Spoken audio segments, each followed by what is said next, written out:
At one point in history, a small island ruled nearly a quarter of the world. Its ships crossed every ocean. Its language spread across continents. And people once said the sun never set upon its empire. But tonight, we return to the quiet beginning. To a misty island on the edge of Europe. Tonight, we travel slowly to the far edge of Europe. To a small island often hidden beneath drifting mist. A place where cold winds move across gray seas. Where waves have whispered against ancient cliffs for thousands of years. Long ago, this island did not seem important. It was distant. Often wet and windswept. And separated from the great kingdoms of the continent by a narrow stretch of restless water. To many travelers of the ancient world, it was simply the edge of the map. And yet, from this quiet and misty island would eventually grow one of the largest empires in human history. An empire that would stretch across oceans. Across continents. Until nearly a quarter of the world's land and people lived beneath its influence. People would later say that the sun never set upon it. But how did such a small island come to shape so much of the world? Tonight, we are not rushing through battles or memorizing dates. Instead, we will move slowly through time. Through foggy coastlines and quiet villages. Through creaking wooden ships and distant harbors. Through smoky factories and faraway colonies. We will watch how a small island at the edge of the world slowly rose to extraordinary power. And how, in time, that vast empire gradually faded back into history. So settle in. Take a slow breath. And let the distant sound of the sea guide us gently into the past. Our journey begins on a quiet shore. In the cold mist of early Britain. The wind moved slowly across the gray water of the northern sea. It was a quiet kind of wind, steady, patient, almost ancient. The sort of wind that had blown here for thousands of years, long before cities rose, long before kingdoms were imagined. Far out across the water, the horizon blurred into a pale line of mist. And somewhere beyond that drifting curtain of fog lay a small island. Today, we call it Britain. But long ago, this island felt like the edge of the known world. To travelers from the great kingdoms of Europe, it seemed distant and uncertain, a place wrapped in clouds, surrounded by restless seas, and shaped by weather that changed with little warning. The coastline stretched in long curves of rock and cliff. In some places, tall white cliffs rose directly from the water, shining softly beneath the dim northern sun. In others, the land sloped down into narrow beaches where waves rolled in with a slow and steady rhythm. The sea was never truly silent here. Even on calm days, the water moved gently against the stones, whispering in a language that the islanders had grown used to hearing since childhood. Salt hung faintly in the air. Seabirds circled overhead, gliding on the wind before disappearing again into the wide gray sky. And beyond the coastline, the land itself felt quiet and open. Low green hills stretched across the countryside. Small forests of oak and ash covered parts of the land, their leaves moving softly whenever the wind passed through. Narrow rivers wound slowly through valleys and meadows before finding their way back to the sea. Long before great cities existed here, the island was mostly made of villages. Simple places. Clusters of wooden houses with thatched roofs, gathered together for warmth and safety. Smoke drifted upward from small fires inside the homes, rising gently into the cool air of the morning. Life here moved slowly. Farmers woke early, stepping outside into the damp grass before the sun had fully risen. They tended small fields of grain, barley and wheat growing in uneven rows shaped by careful hands and patient labor. Animals wandered nearby. Sheep grazed along the hillsides. Cattle moved slowly across open fields. And beyond the farms, the forests remained deep and quiet, filled with the sounds of birds and the occasional cracking of branches beneath unseen creatures. To the people who lived here, the island was not a distant frontier. It was simply home. A place shaped by rain, wind, and the endless presence of the sea. But the sea was more than a boundary. It was also a road. From the cliffs and headlands, fishermen often watched the horizon carefully. Sometimes the water was empty, stretching outward in an endless gray expanse. But sometimes, small shapes appeared far away where the sky met the sea. Sails. Wooden ships moving slowly across the water. At first they were only faint outlines in the mist. Then gradually they grew clearer, their tall masts and dark hulls rising from the waves as they drew closer to the island's shores. The sea carried many things. Fish and trade. Stories and travelers. But it also carried uncertainty. Because beyond that wide stretch of water lived other peoples, other kingdoms, other ambitions. And the island, quiet though it seemed, would not remain untouched forever. For now, though, the villages continued their peaceful rhythm. Morning fires burned softly inside the homes. Children ran along dirt paths between fields. Farmers worked their land beneath skies that shifted slowly from pale gray to soft blue as the day passed. Life followed the seasons. Spring brought rain and new growth in the fields. Summer filled the hills with green. Autumn carried the smell of harvest and wood smoke drifting through the air. And winter wrapped the island in long, cold nights when the wind moved harder across the sea. During those darker months, families gathered close to their hearth fires.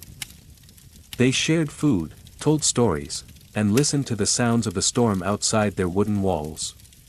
The island could feel small in winter. The sea grew rough. Waves crashed harder against the rocks. And the wind sweeping across the water carried a chill that seemed to come from the very edge of the world. Yet the people endured.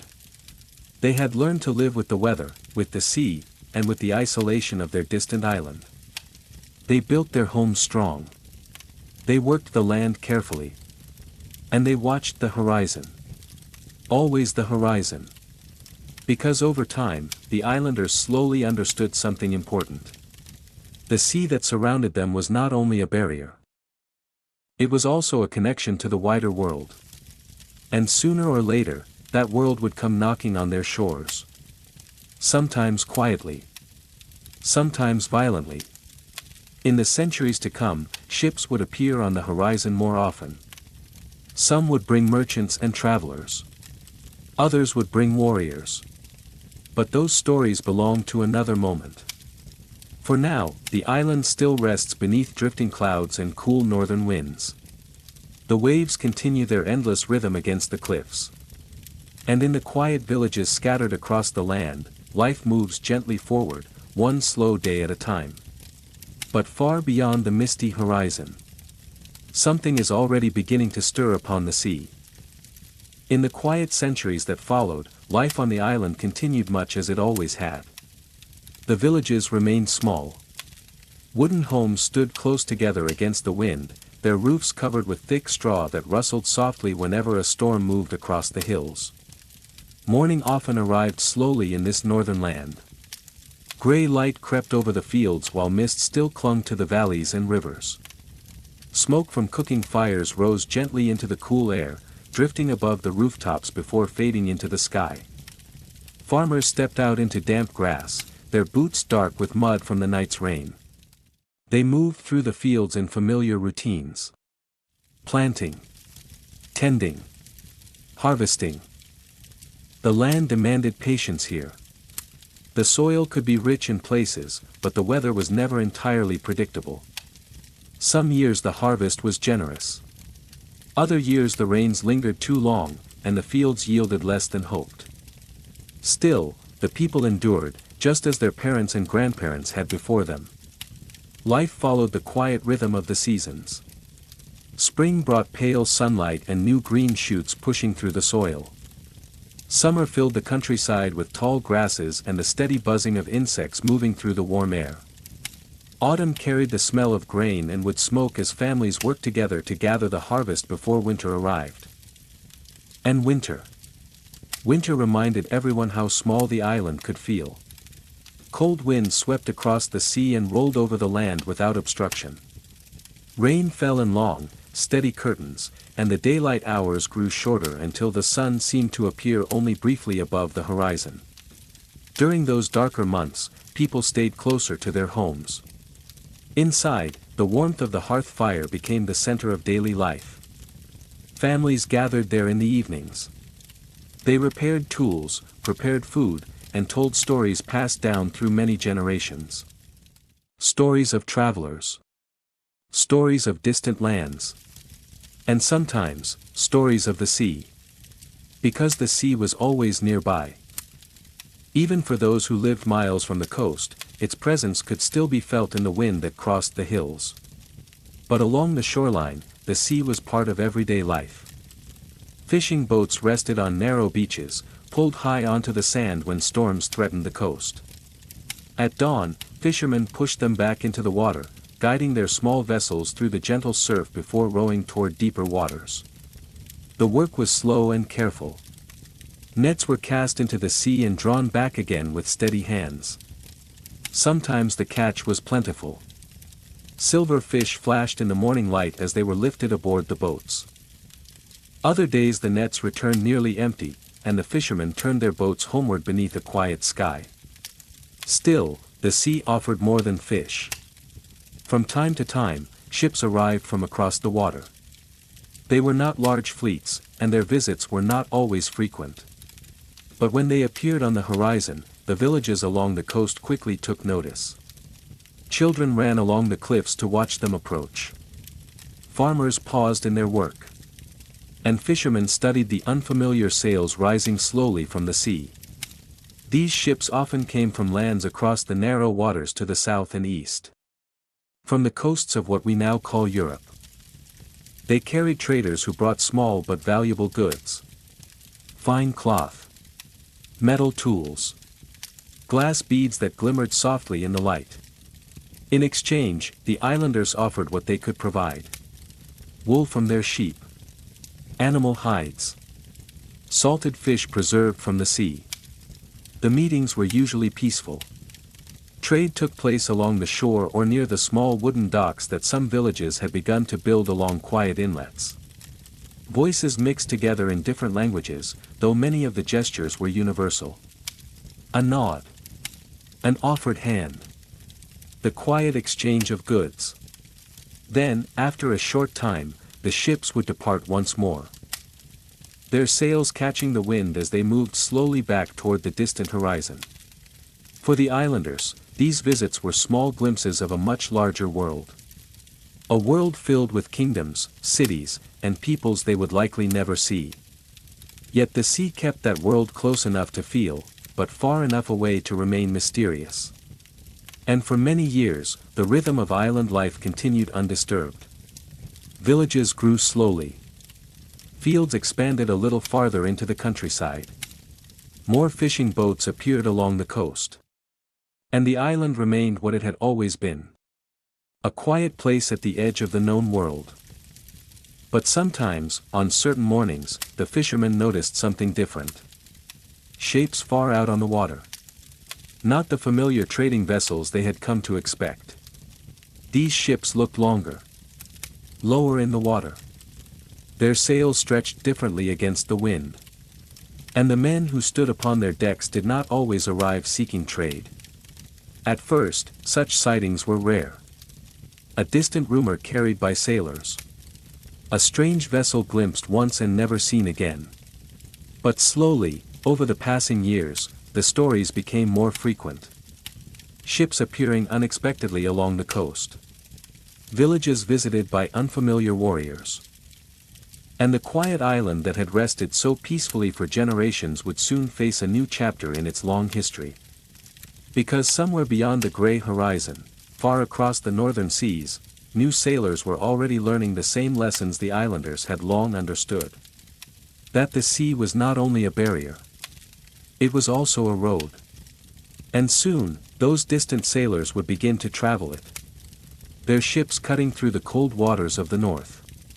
Moving steadily toward the misty shores of Britain. For a long time, those distant rumors remained little more than stories. Sailors spoke of unfamiliar ships moving through the northern waters. Fishermen sometimes claimed they had seen strange sails far out on the horizon. But such sightings were rare, and life on the island continued much as it always had. The villages still woke each morning to the same quiet rhythms. Roosters called from wooden fences. Smoke drifted slowly upward from cooking fires. And the fields waited patiently beneath the pale light of dawn. Farmers moved through their daily work with steady hands. They repaired wooden fences. They guided oxen across damp soil as plows cut long, slow lines through the earth. They carried bundles of grain to storage sheds before the evening rain arrived. The work was familiar. The land demanded patience, but it also offered stability. Most people expected that tomorrow would look much like today. But the sea rarely stayed predictable forever. Along the eastern coast of the island, fishermen often rose before the sun. They pushed their small boats into the cold water while the sky was still dark and quiet. Sometimes the wind was gentle, and the sea lay almost still. Other mornings the waves rolled slowly beneath their boats, lifting and lowering the wooden hulls as they moved farther from shore. From that distance, the island appeared different. The cliffs looked taller. The villages seemed small and scattered along the coastline. Thin trails of smoke marked where people had begun their morning fires. Out there on the water, the horizon stretched wide in every direction. And it was from that horizon that change would come. One morning, sometime in the distant past, a fisherman noticed something unusual far to the north. At first it looked like a shadow resting on the water. Then the shape shifted slightly. A sail caught the early light. It was not the broad sail of the trading ships that sometimes arrived from the south. This one was narrower. Its shape was different, almost triangular against the wind. The fisherman watched quietly as the vessel moved closer. Soon another shape appeared behind it. Then another. Several long ships were moving steadily across the sea. Their dark hulls cut smoothly through the water. Unlike the heavier merchant vessels, these ships rode low and fast, built for speed rather than cargo.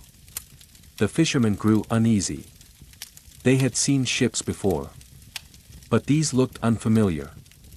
And the men who stood along their decks were unlike the traders who occasionally visited the island. The strangers carried round shields along the sides of their ships. Their cloaks moved sharply in the cold wind. Some of them held long spears that glinted faintly in the pale morning light. The fishermen said little to one another. Slowly, carefully, they turned their boats back toward the shore. By the time they reached the beach, the village had already begun to stir. People were stepping outside their homes. Children ran along the dirt paths between the houses. But when the fisherman pointed toward the sea, the mood quickly changed. Several villagers climbed the nearby cliffs to see for themselves. From the high ground, the view was clear. Long, narrow ships were approaching the coast. Their sails were striped with dark colors. The wooden hulls curved upward at the front, forming shapes that looked almost like the heads of animals watching the shore. The ships did not move slowly like traders. They cut through the water with purpose. And there were many of them. No one in the village had seen vessels quite like these before. Some people wondered if they were simply travelers seeking trade. But others felt something colder settle in their stomachs. Because the sea had always brought visitors. Yet sometimes, it also brought danger. The long ships reached the shallower water just beyond the beach. Their sails lowered. Oars slipped into the sea. The rowers moved together in quiet rhythm, guiding the vessels toward the sand. The villagers watched from the cliffs and fields, uncertain what would happen next. The boats slid onto the beach with a rough scraping sound. One by one, the strangers stepped onto the shore. They were tall men, many with thick beards and heavy cloaks to protect them from the northern winds. Their weapons hung easily at their sides. Axes. Spears. Round shields painted in simple patterns. They moved with the calm confidence of men accustomed to long journeys across the sea. And though they had traveled far, the strangers seemed completely at ease on the unfamiliar shore. The villagers understood something in that moment. These were not ordinary travelers. These men belonged to the sea. They had come from far beyond the northern horizon. From lands colder and harsher than the island itself. Places where the winters were longer and the seas even more dangerous. They were sailors. Explorers. Warriors. And the island of Britain was about to become part of their world. In the years that followed, these ships would appear again and again along the island's shores. Sometimes a few vessels. Sometimes entire fleets moving across the water like dark shadows beneath the morning sky. The people who sailed them would come to be known by a name that echoed across Europe. The Vikings. Their arrival would change the history of the island in ways no villager watching from those cliffs could yet imagine. But for now, the first longships rested quietly on the narrow beach. The waves moved gently around their wooden hulls. And above them, the gray sky of the northern sea stretched wide and silent, as a new chapter of history slowly began. Years passed, and the longships returned again and again. At first the raids were small. A few ships would appear along a quiet stretch of coast, their sails rising suddenly from the morning mist. The men aboard them moved quickly, landing on the beaches before the villages had time to prepare. They took what they could carry. Food. Metal tools. Animals. Sometimes they stayed only a short while before returning to the sea. But slowly, the visits became more frequent. The strangers from the north were not only raiders. They were also explorers of the sea, skilled sailors who understood how rivers and coastlines could lead them deep into unfamiliar lands. Their ships moved swiftly along the shores of Britain.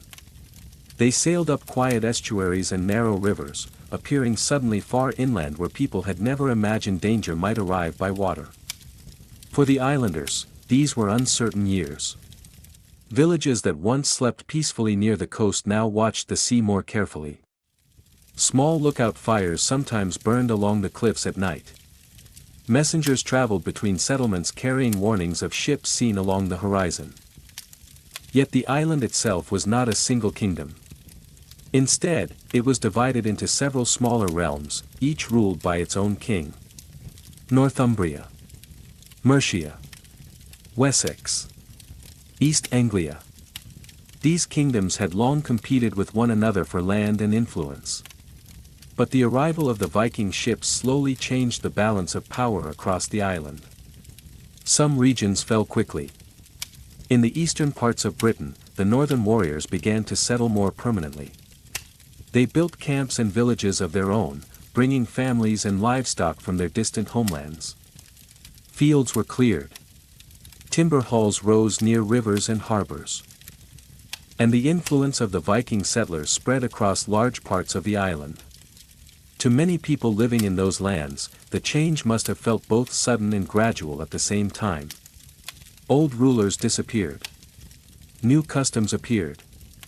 Languages mixed together in the markets and villages. But in the southern kingdom of Wessex, resistance slowly began to take shape.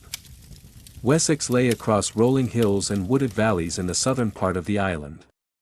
It was a land of farms and quiet villages much like the rest of Britain, yet its rulers understood that the northern threat could not be ignored forever.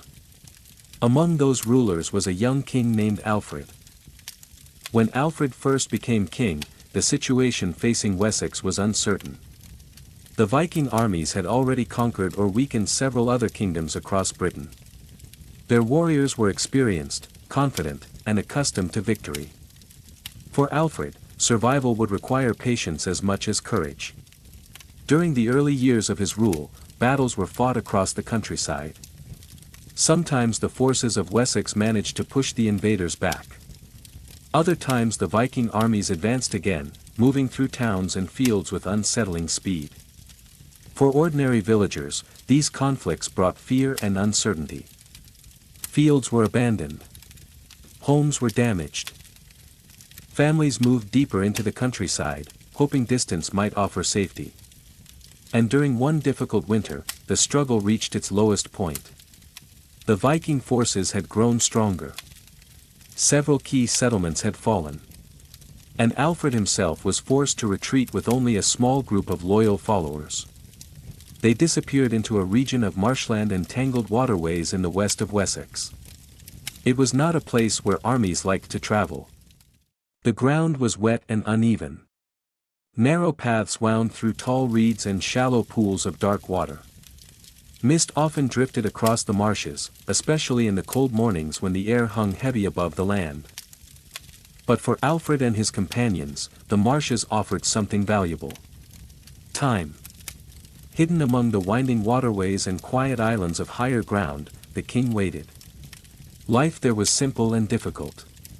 Shelter was temporary. Food was limited.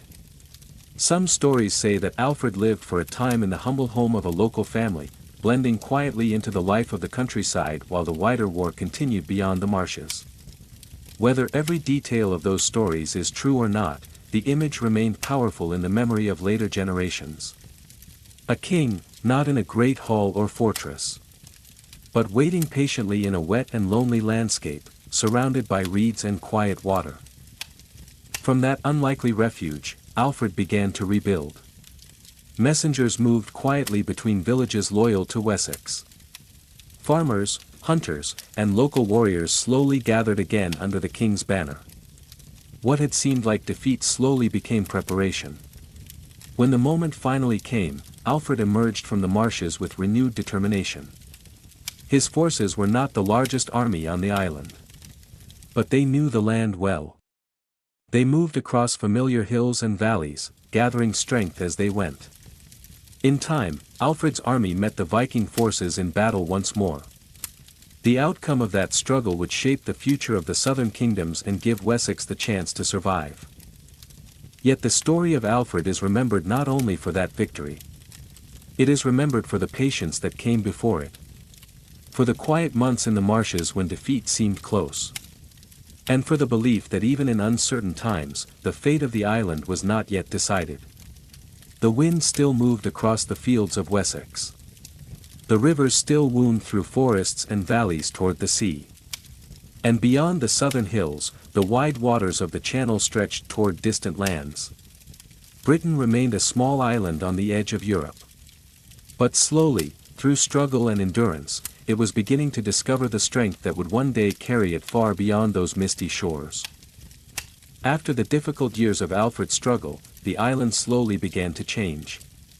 The victories of Wessex did not end every conflict, nor did they bring perfect peace to the land. But they marked the beginning of something important. For the first time in many generations, the kingdoms of Britain began to move slowly toward unity. Over the following centuries, rulers built stronger systems of law and governance. Towns grew larger. Trade between regions became more common. And little by little, the island that had once seemed scattered and fragile began to feel more connected. Yet one thing remained constant. The sea. It still surrounded the island on every side, restless and unpredictable. But over time, the people of Britain began to see it differently. Where earlier generations had often viewed the sea as a threat, something that carried raiders and uncertainty, later generations began to see opportunity. Harbors grew busier. Shipbuilders worked along the rivers, shaping strong wooden vessels designed not only for fishing, but for travel and trade. Sails appeared more frequently along the coast. Ships left the island carrying wool, metal goods, and timber to markets across the waters of Europe. And they returned with wine, cloth, spices, and new ideas from distant lands. The sea that had once brought danger was becoming a road. A path that connected Britain to a much wider world. As the centuries passed, English sailors grew more confident navigating the waters beyond their shores. They studied the winds. They learned the patterns of tides and currents. They traveled farther from home, exploring coastlines that earlier generations had only imagined. Ports like Bristol and London slowly transformed into busy centers of trade. Merchants met along crowded docks where ships arrived from across the seas. Voices speaking many languages filled the markets. Barrels of goods were lifted carefully from ships and rolled across wooden planks onto waiting carts. For the islanders, the horizon was no longer only a place where danger might appear. It had become a gateway. And by the late 16th century, Britain was no longer simply a quiet island at the edge of Europe. It was becoming a maritime nation. A people whose future would increasingly depend upon the sea. But the sea, as always, remained unpredictable. Across the Channel to the south, another great power watched the growing confidence of England with concern. Spain was one of the most powerful kingdoms in the world. Its empire stretched across oceans. Gold and silver flowed into Spanish ports from lands far across the Atlantic. Its fleets were large and heavily armed. And its rulers believed that England's rising influence upon the seas posed a growing threat. Tension between the two kingdoms slowly grew. Ships were seized. Privateers raided enemy vessels far from home waters. Diplomatic disputes hardened into open hostility. Eventually, Spain decided to act. In the year 1588, a massive fleet of warships gathered along the Spanish coast. It would later become known as the Spanish Armada. The plan was ambitious. The Armada would sail north through the Atlantic and the English Channel, defeat the English fleet, and escort an invasion force across the narrow waters into England itself. For many observers across Europe, the outcome seemed almost certain. Spain's navy was larger. Its ships were heavier and more heavily armed. Its empire possessed immense wealth and resources. England, by comparison, seemed smaller and less experienced. But the sea has a way of surprising those who believe they fully understand it. When the Armada finally sailed into the Channel, the English fleet moved out to meet it. The English ships were smaller and lighter than the towering Spanish vessels. Yet they possessed an important advantage. Speed. English captains used their nimble ships to move quickly around the larger Spanish formation. They attacked from a distance, firing cannon before slipping away again into the shifting winds and currents. The battle did not unfold in a single dramatic clash. Instead, it stretched across days of maneuvering and skirmishes along the narrow waters of the Channel. Fog drifted across the sea. Winds shifted unexpectedly. The English fleet pressed the Spanish ships farther and farther north. And then, as the Armada attempted to retreat around the northern coasts of Britain, the weather itself began to turn. Powerful storms rolled across the cold waters. Great waves battered the exhausted fleet. Many Spanish ships struggled against the winds and rocky coastlines of unfamiliar shores. Some were driven onto jagged rocks. Others vanished into the dark waters of the northern seas. By the time the surviving vessels finally returned to Spain, the Great Armada had been broken. England had survived the greatest naval threat it had yet faced. For the people of the island, the outcome carried a powerful message. The sea that had once brought invaders had now protected them. Their ships had proven capable of defending the narrow waters surrounding their homeland. And perhaps most importantly, the victory awakened something new in the imagination of the nation. Confidence. If English ships could defeat the mightiest fleet in Europe, then perhaps the ocean beyond the horizon was not something to fear. Perhaps it was something to explore. Something to master. In the decades that followed, English sailors would begin to push farther into the world's oceans. They would cross the Atlantic. They would establish distant colonies. And they would build the foundations of a maritime empire that would one day stretch across nearly every corner of the globe. But all of that still lay in the future. For now, the waves of the English Channel rolled quietly beneath the evening sky. The wind moved across the water just as it had for countless generations. And the small island of Britain, once hidden in mist at the edge of Europe, had begun to look outward toward the vast and open sea. By the late 16th century, the island of Britain was no longer quite as quiet as it had once been. The victory over the Spanish Armada had done more than protect the kingdom from invasion. It had changed the way many English sailors and merchants looked at the sea. For generations, the waters surrounding the island had been something to defend. Now they began to look like something else entirely. An opportunity. And nowhere was that change more visible than in the growing port city of London. In earlier centuries, London had already been an important town. It stood along the wide River Thames, a slow-moving river that connected the inland countryside with the open waters of the North Sea. But as the years passed after the Armada, the river grew busier than it had ever been before. Ships filled the harbor. Their tall masts rose above the water like a forest of wooden poles, creaking gently whenever the wind shifted across the river. Some vessels were small coastal traders that moved between English ports. Others had traveled much farther. From the Low Countries. From Spain and Portugal. From the Baltic Sea in the north. They arrived slowly with the tide, guided carefully along the river toward the crowded docks of the city. Along the waterfront, the air carried a mixture of smells. Salt from the sea. Fresh timber from shipyards. Tar used to seal the wooden hulls of ships. And the faint scent of spices and dried goods being unloaded from distant markets. Workers moved constantly along the docks. Ropes were pulled tight. Barrels rolled across wooden planks. Crates were lifted carefully from ships and stacked in tall rows near the warehouses that lined the riverbanks. Voices echoed across the harbor in many different languages. Merchants negotiated prices. Sailors shouted instructions from the decks of their ships. And somewhere above the noise, gulls circled in the grey London sky. For the people of England, the port of London had become a window to the wider world. Goods arrived from lands most villagers would never see. Fine cloth from Europe.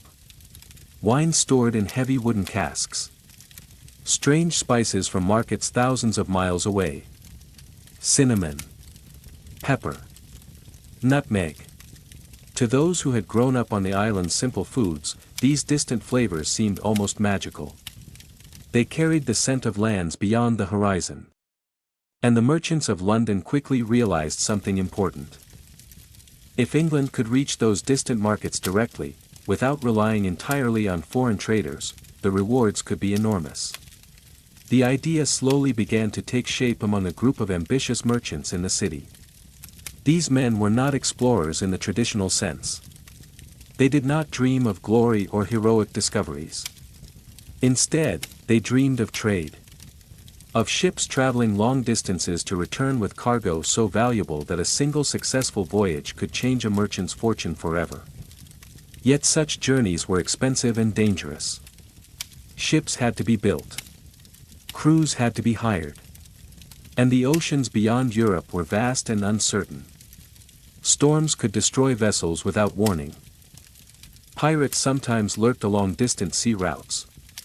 And even if a ship survived the journey, the markets of Asia lay unimaginably far away. But the merchants of London believed the risk might still be worth taking. In the final days of the year 1600, a group of these traders received official permission from the English crown to organize a new company. It was given a long and formal name. The Governor and Company of Merchants of London Trading into the East Indies. Most people, however, would simply call it the East India Company. At the beginning, it was not an empire. It was simply a business. A partnership between investors who pooled their money together to fund voyages across the seas. Ships were prepared carefully for the long journeys ahead. Their hulls were strengthened for ocean travel. Their cargo holds were filled with trade goods that might be exchanged in distant ports. And their crews included sailors who understood that they might be gone for years before returning home.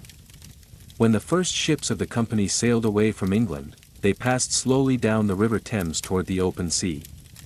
Crowds gathered along the riverbanks to watch them depart. The vessels looked small against the wide horizon. Yet the journeys they were beginning would carry them farther than most English sailors had ever traveled before. Around the coasts of Africa. Across the vast waters of the Indian Ocean. Toward markets filled with spices, silk, and precious goods that European merchants had desired for centuries. At first, these voyages were uncertain.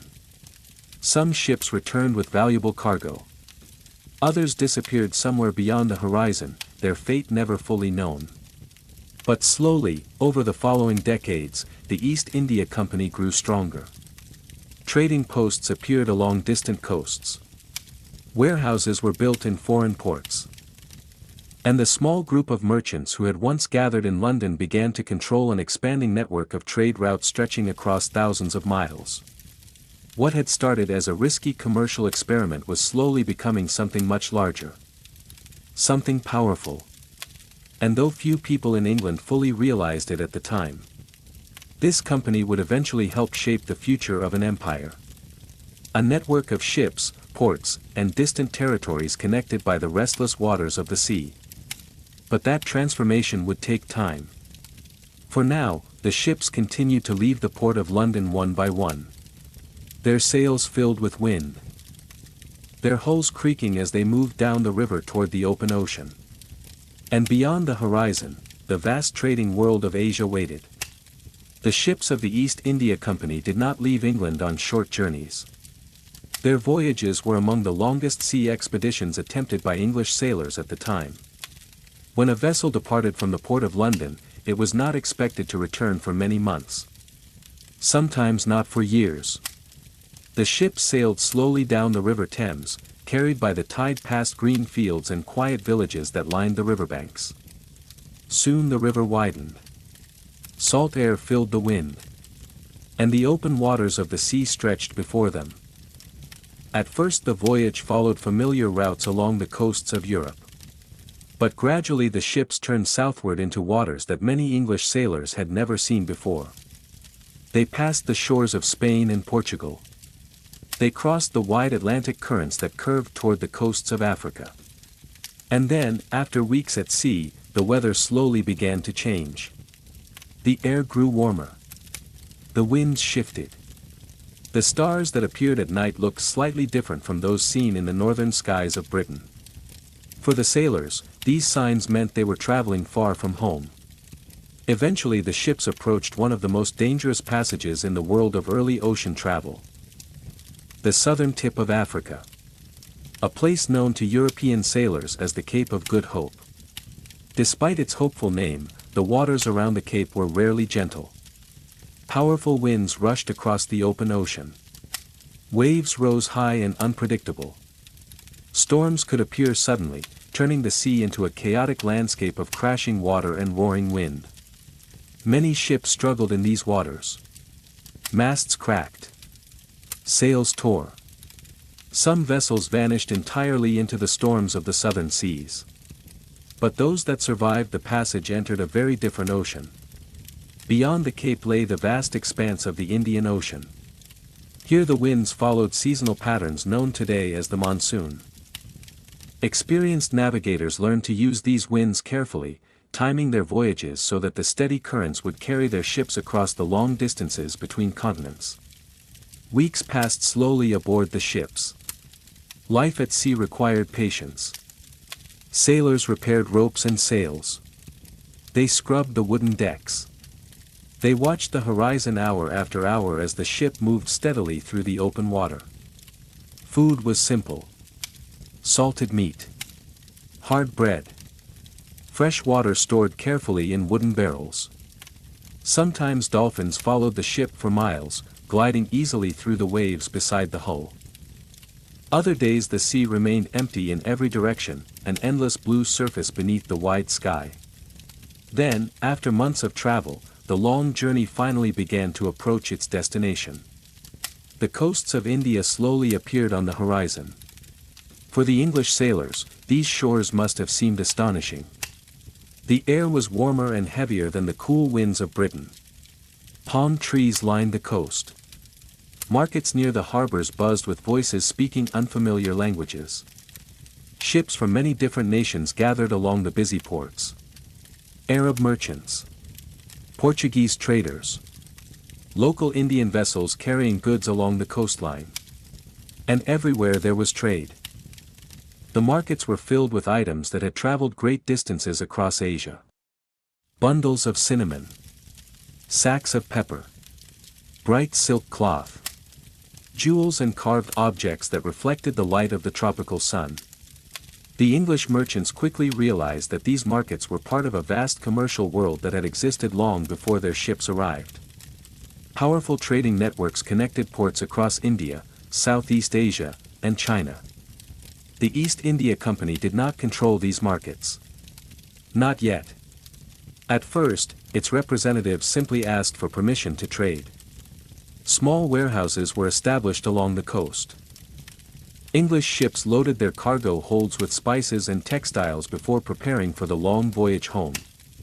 When those ships finally returned to London, their arrival caused excitement along the docks. Barrels of pepper were unloaded. Bundles of silk were carried into warehouses. Merchants gathered eagerly to see the goods that had traveled halfway across the world. The profits from these voyages could be remarkable. Investors who had supported the company began to see that the distant markets of Asia might offer wealth beyond anything England had previously experienced. And so the voyages continued. Year after year, more ships sailed from England toward the Indian Ocean. Each journey expanded the company's reach a little farther. Trading posts grew larger. Relationships with local rulers became more complex. And what had begun as a fragile experiment in long-distance commerce slowly developed into something more powerful. The ships of the East India Company were no longer simply travelers. They were becoming the threads of a vast trading network stretching across oceans. A network that would eventually pull Britain deeper and deeper into the affairs of distant lands. But at this early stage, the future still seemed uncertain. The company remained only a group of merchants sending ships across the sea. Yet the waves beneath those ships were quietly carrying the first foundations of a much larger empire. When the English ships first began to visit the ports of India, the sailors quickly realized that they had entered a world far older and far more complex than anything they had known at home. For centuries before the arrival of Europeans, the waters of the Indian Ocean had been filled with trade. Merchant vessels traveled regularly between the coasts of East Africa, the Arabian Peninsula, India, and Southeast Asia. These routes formed one of the busiest commercial networks in the world. Sailors from many cultures already understood the rhythm of the ocean. They knew when the monsoon winds would shift. They knew which harbors offered shelter during storms. And they knew which markets held the most valuable goods. The English merchants, arriving late to this system, had much to learn. At first, their ships appeared in ports that were already crowded with vessels from many nations. Portuguese traders had been sailing these waters for more than a century. Arab merchants had traveled these routes for even longer. Local Indian ships moved steadily along the coast, carrying cargo between cities that had grown rich from generations of trade. The English ships did not dominate these waters. They joined them. And for the merchants aboard those ships, the experience must have been astonishing. Markets near the ports were alive with movement. Narrow streets were crowded with traders carrying baskets, bundles, and wooden chests filled with goods. The air itself seemed different. Warm. Heavy. And filled with unfamiliar scents. Spices were everywhere. Pepper was piled in dark sacks that released a sharp aroma into the air. Cinnamon sticks were stacked in bundles, their sweet fragrance drifting through the markets. Nutmeg, cloves, and other rare spices lay carefully arranged in small piles, guarded by watchful merchants who understood their great value. To European traders, these spices were not simply ingredients. They were luxury goods. In the markets of London or Amsterdam, small quantities of these spices could sell for extraordinary prices. A single successful cargo could make a voyage immensely profitable. But spices were only part of the wealth found in these markets. Fine textiles were among the most prized goods of India. Cotton cloth woven in delicate patterns. Silk fabrics dyed in colors brighter than anything commonly produced in Europe. These textiles were admired across the trading world for their quality and beauty. English merchants soon realized that such goods could transform the markets of Britain. If they could bring these products home in large quantities, they would not only enrich the company's investors. They would reshape the habits and tastes of European consumers. Yet trade in these ports was not as simple as arriving and purchasing goods. The markets were controlled by powerful local rulers and merchant communities. Permissions had to be negotiated. Taxes had to be paid. Relationships had to be built slowly and carefully. The representatives of the East India Company spent long hours meeting with local officials. They offered gifts. They promised peaceful trade. And they asked for permission to build small trading stations where English goods could be stored and exchanged. In some places, those requests were granted. Warehouses appeared near the docks. Simple buildings at first, but important ones.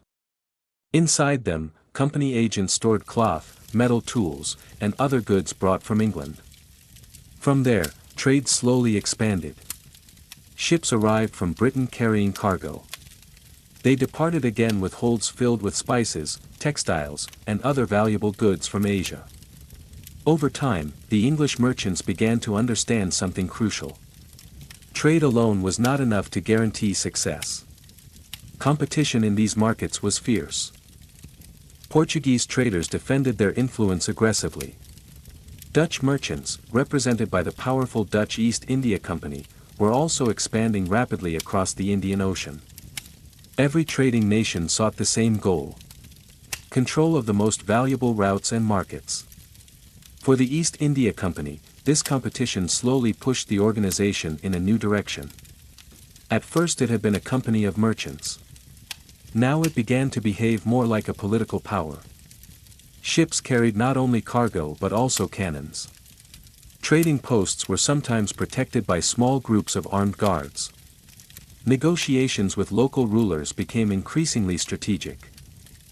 Step by step, the company expanded its influence. New ports opened. More warehouses were built. More ships arrived each year from England. And the presence of the East India Company slowly became a permanent part of the commercial life of the region. For the people of Britain, however, these distant developments were still only faintly understood. Most villagers on the island had never seen India. They knew little of the bustling markets and crowded ports of the Indian Ocean. What they did notice were the goods arriving in English markets. Spices appearing in kitchens. Bright cotton fabrics sold in shops. Exotic items displayed in the homes of wealthy merchants. Each cargo ship returning to London carried with it a small piece of the wider world. And with every successful voyage, the connection between Britain and distant Asia grew stronger. The sea route stretching between these two places grew busier year by year. Ships crossed oceans. Markets expanded. Fortunes were made. And slowly, almost quietly, a transformation was taking place. A trading company that had begun with a handful of investors and a few uncertain voyages was evolving into something far more powerful. The waters of the Indian Ocean were no longer just distant routes on a map.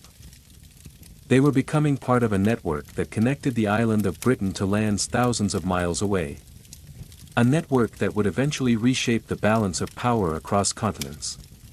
But that story was still unfolding. For now, the markets of India continued their daily rhythm. Merchants called out prices. Ships arrived with the turning of the monsoon winds. And somewhere among the crowded docks and spice-filled streets, the merchants of the East India Company quietly continued their work. Buying. Selling. And slowly weaving Britain into the vast commercial web of the world. Trade brought wealth to the waters of the Indian Ocean. But it also brought rivalry.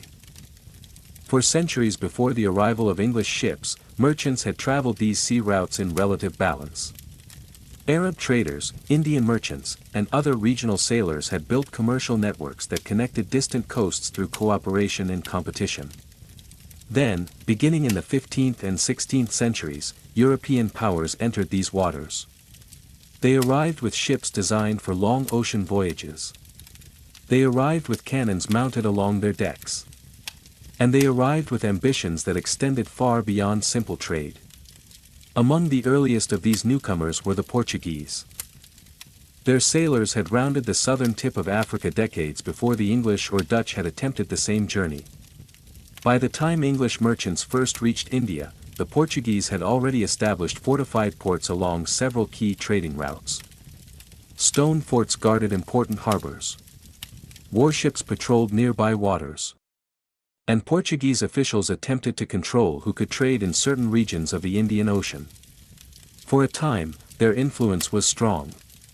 Ships traveling through these waters often needed permission from Portuguese authorities.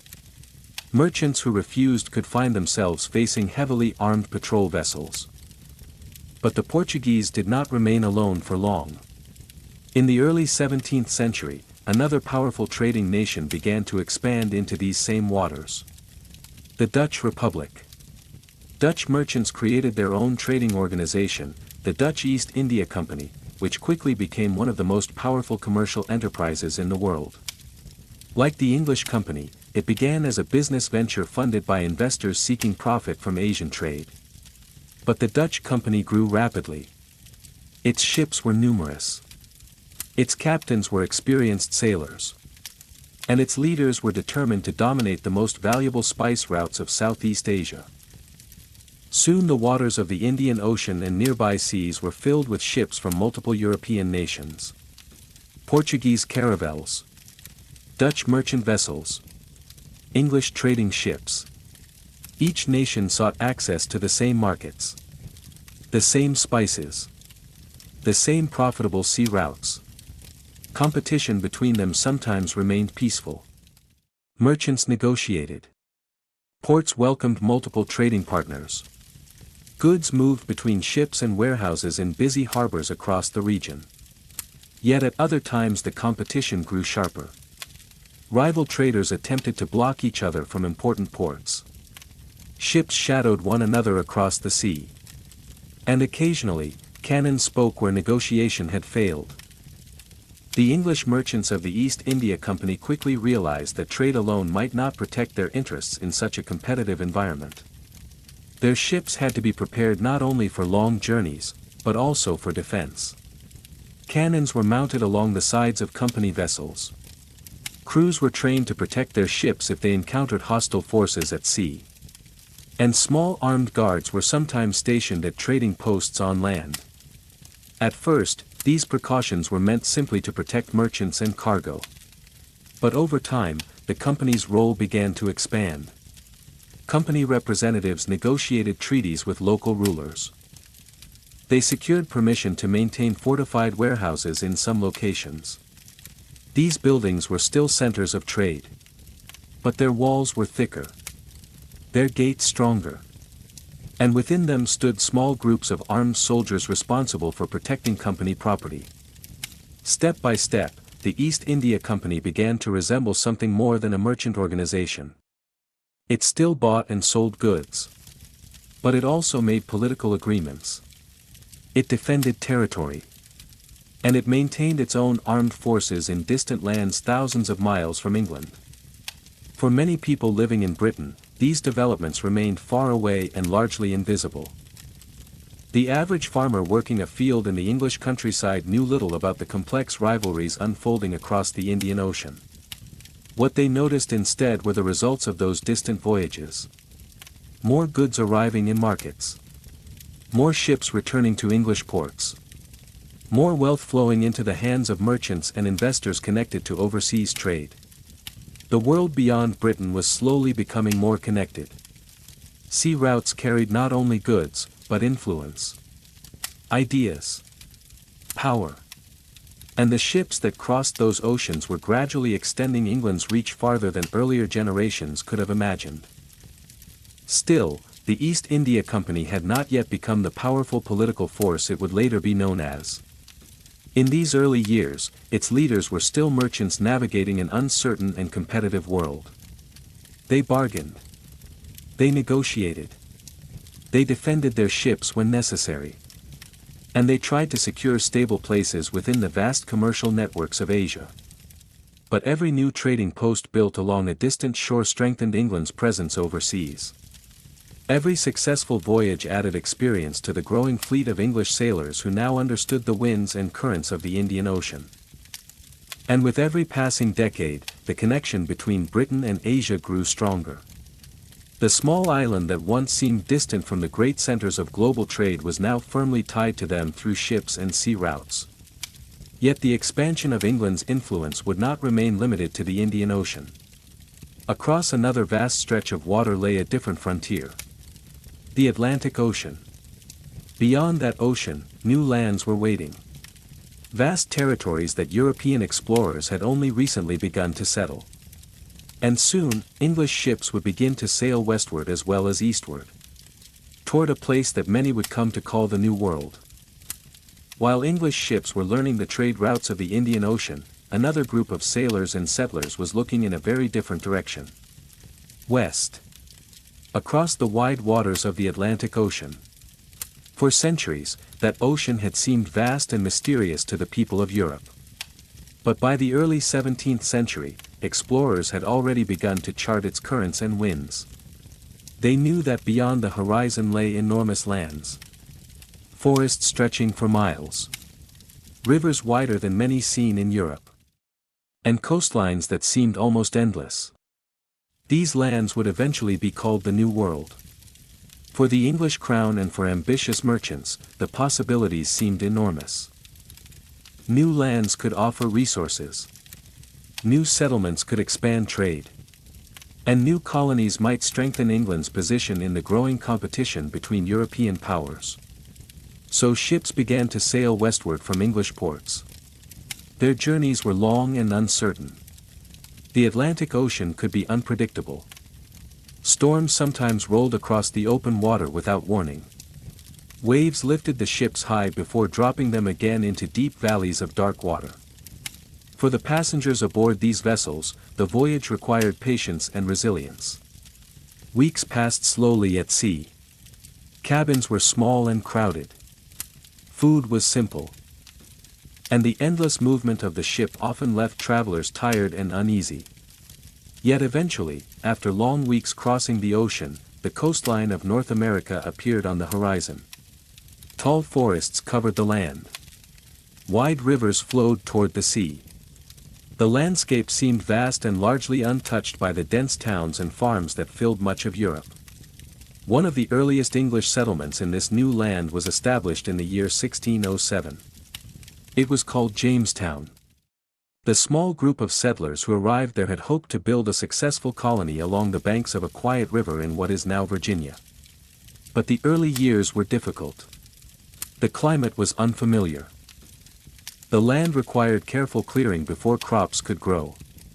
And the settlers often struggled to find enough food to survive the harsh winters. Disease spread easily among the small population.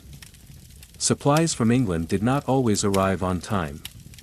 There were moments when the future of the settlement seemed uncertain. Yet despite these hardships, Jamestown survived. More settlers arrived. Fields slowly expanded. And the small colony began to establish a permanent English presence in North America. But Jamestown was not the only journey across the Atlantic. Several years later, another ship left England carrying a different group of travelers. This vessel would later become one of the most famous ships in early American history. The Mayflower. The passengers aboard the Mayflower were not merchants seeking profit. Many of them were families looking for a place where they could live according to their own religious beliefs. They hoped to find a quiet place far from the political and religious conflicts that had shaped life in parts of Europe. The voyage of the Mayflower across the Atlantic was not easy. Storms battered the ship during the crossing. The wooden vessel creaked and strained against the powerful winds of the open ocean.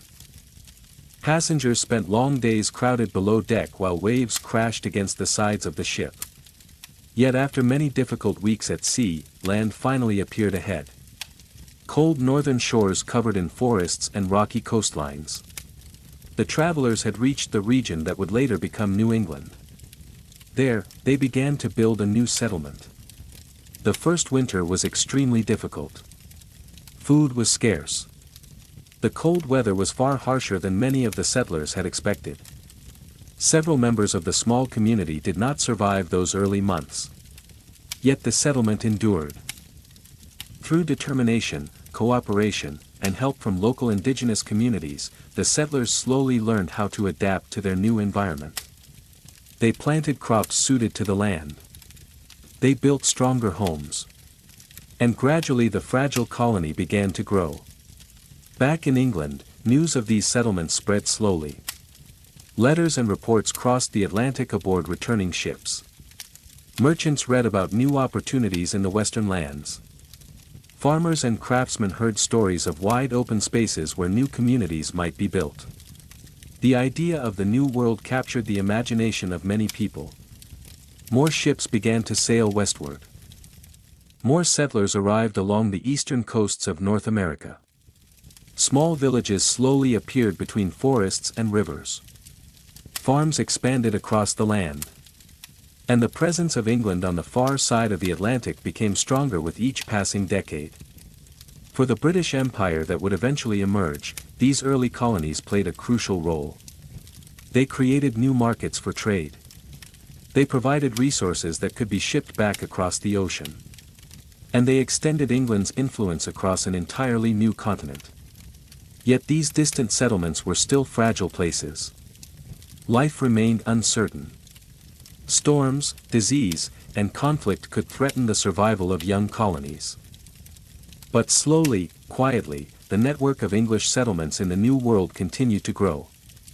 And as ships traveled regularly between Britain and North America, the Atlantic Ocean began to feel less like a barrier and more like a bridge. A bridge connecting two sides of a growing world. One anchored on a small island in the misty seas of Europe. The other spreading outward across the vast forests and rivers of a new continent.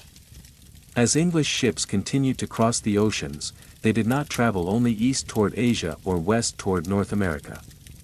Some sailed south.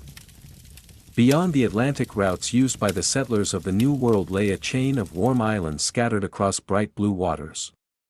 These islands rested in the Caribbean Sea, where the air was warmer, the sunlight stronger, and the land very different from the cool countryside of Britain.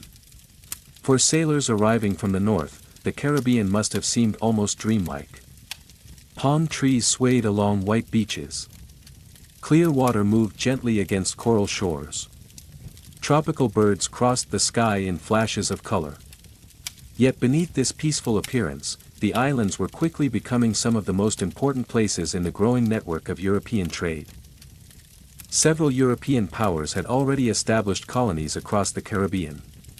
Spain had arrived first, claiming large territories in the region. But during the 17th century, other nations began to compete for control of these islands. England was among them. English settlers established colonies on several Caribbean islands, including Barbados and Jamaica. At first, these settlements were small. Wooden houses stood near simple docks where ships arrived carrying supplies from Europe. The land, however, offered something extremely valuable. Sugar. The tropical climate of the Caribbean proved ideal for growing sugar cane, a tall plant whose sweet juice could be refined into one of the most desired commodities in Europe. At the time, sugar was still considered a luxury in many European markets. It was expensive and rare, used mainly by wealthy households and in special foods. But demand for it was growing rapidly. Plantations began to appear across the Caribbean islands. Large fields of sugar cane stretched across the landscape, their tall green stalks moving gently in the warm ocean winds. Processing the cane required great effort. After the plants were harvested, the juice had to be extracted quickly before it spoiled. Large crushing mills were built near the fields. Boiling houses turned the liquid into thick crystals of raw sugar. Barrels of the finished product were loaded onto ships and carried across the Atlantic to Europe. For merchants, the sugar trade proved enormously profitable. The cargo from a single plantation could bring tremendous wealth once it reached European markets. As a result, plantations expanded rapidly across the Caribbean. But the work required to maintain those plantations was extremely demanding. Sugar cultivation was labor-intensive. Fields needed constant attention. Harvest seasons required long hours of exhausting work under the intense tropical sun. Many plantation owners turned to a system that would shape the history of the Atlantic world for centuries. The forced labor of enslaved Africans. Ships traveling from Europe often stopped along the western coasts of Africa. There, enslaved people were taken aboard and transported across the Atlantic Ocean in what became known as the Middle Passage. The journey was long and brutal. When the ships arrived in the Caribbean, the survivors were sold and forced to work on plantations. Their labor powered the rapidly growing sugar economy of the region. For the plantation owners and merchants, the profits from sugar were immense. For the enslaved people who worked the fields, life was filled with hardship and injustice. The Caribbean plantations became one of the harshest environments in the expanding colonial world. Yet the sugar trade continued to grow. Ships sailed constantly between Europe, Africa, and the Americas. This movement of goods and people formed a system often described as the triangular trade. Manufactured goods from Europe were exchanged in Africa. Enslaved people were transported to the Americas. And sugar, tobacco, and other colonial products were shipped back to European markets. Through this system, the wealth generated in distant colonies flowed back to Britain. Ports such as London and Bristol grew richer from the goods arriving across the Atlantic. Banks financed voyages. Merchants invested in plantations. And the network of trade connecting Britain to distant lands became stronger each year. From the quiet villages of England to the warm fields of the Caribbean, the reach of British trade now stretched across vast distances. The empire that would later dominate global commerce was beginning to take shape. But its growth carried contradictions. Alongside opportunity and wealth existed exploitation and suffering. The story of Britain's rise as a global power would always include both. For now, however, ships continued to move steadily across the oceans.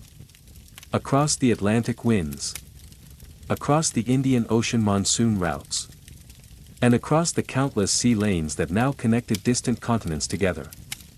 The island that had once seemed small and remote was becoming the center of a vast trading world. And as the 18th century approached, another transformation was waiting to unfold.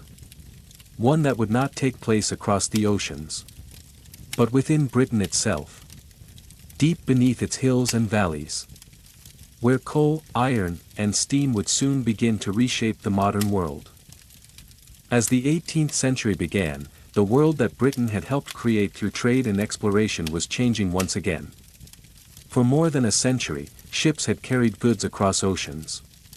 Spices from Asia. Sugar from the Caribbean. Tobacco and timber from the American colonies. These distant products flowed steadily into British ports, enriching merchants and strengthening the nation's growing influence in global trade. But the next great transformation would not begin across the sea. It would begin at home. Across the countryside of Britain, quiet but powerful changes were already underway. At first, they were small enough that many people hardly noticed them. Villages continued their familiar rhythms. Farmers still worked their fields. Markets still gathered in towns where traders exchanged goods brought from nearby farms and distant ports. Yet beneath this ordinary surface, new forms of work were beginning to emerge. In some towns, workshops appeared where craftsmen no longer worked entirely alone. Groups of workers gathered together in larger buildings. They shared tools. They produced goods in greater quantities. Textiles were among the first industries to change in this way.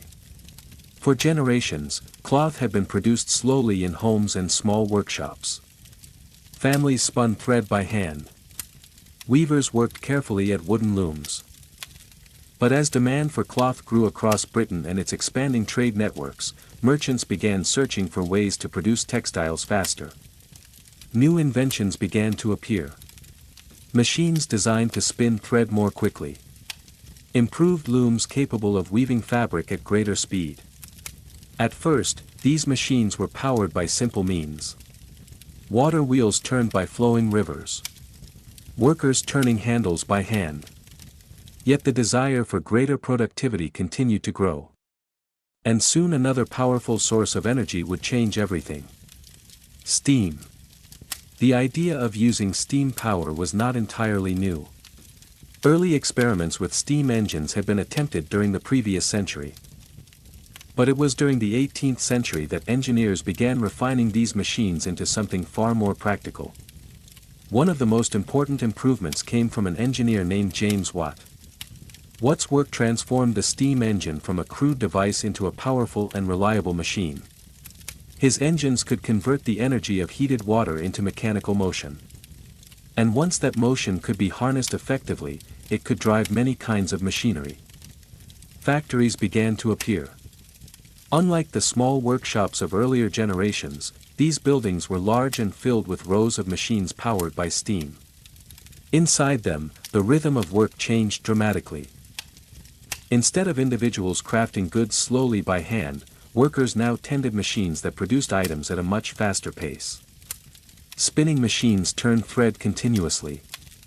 Mechanical looms wove cloth with steady precision. The sound of industry filled the air.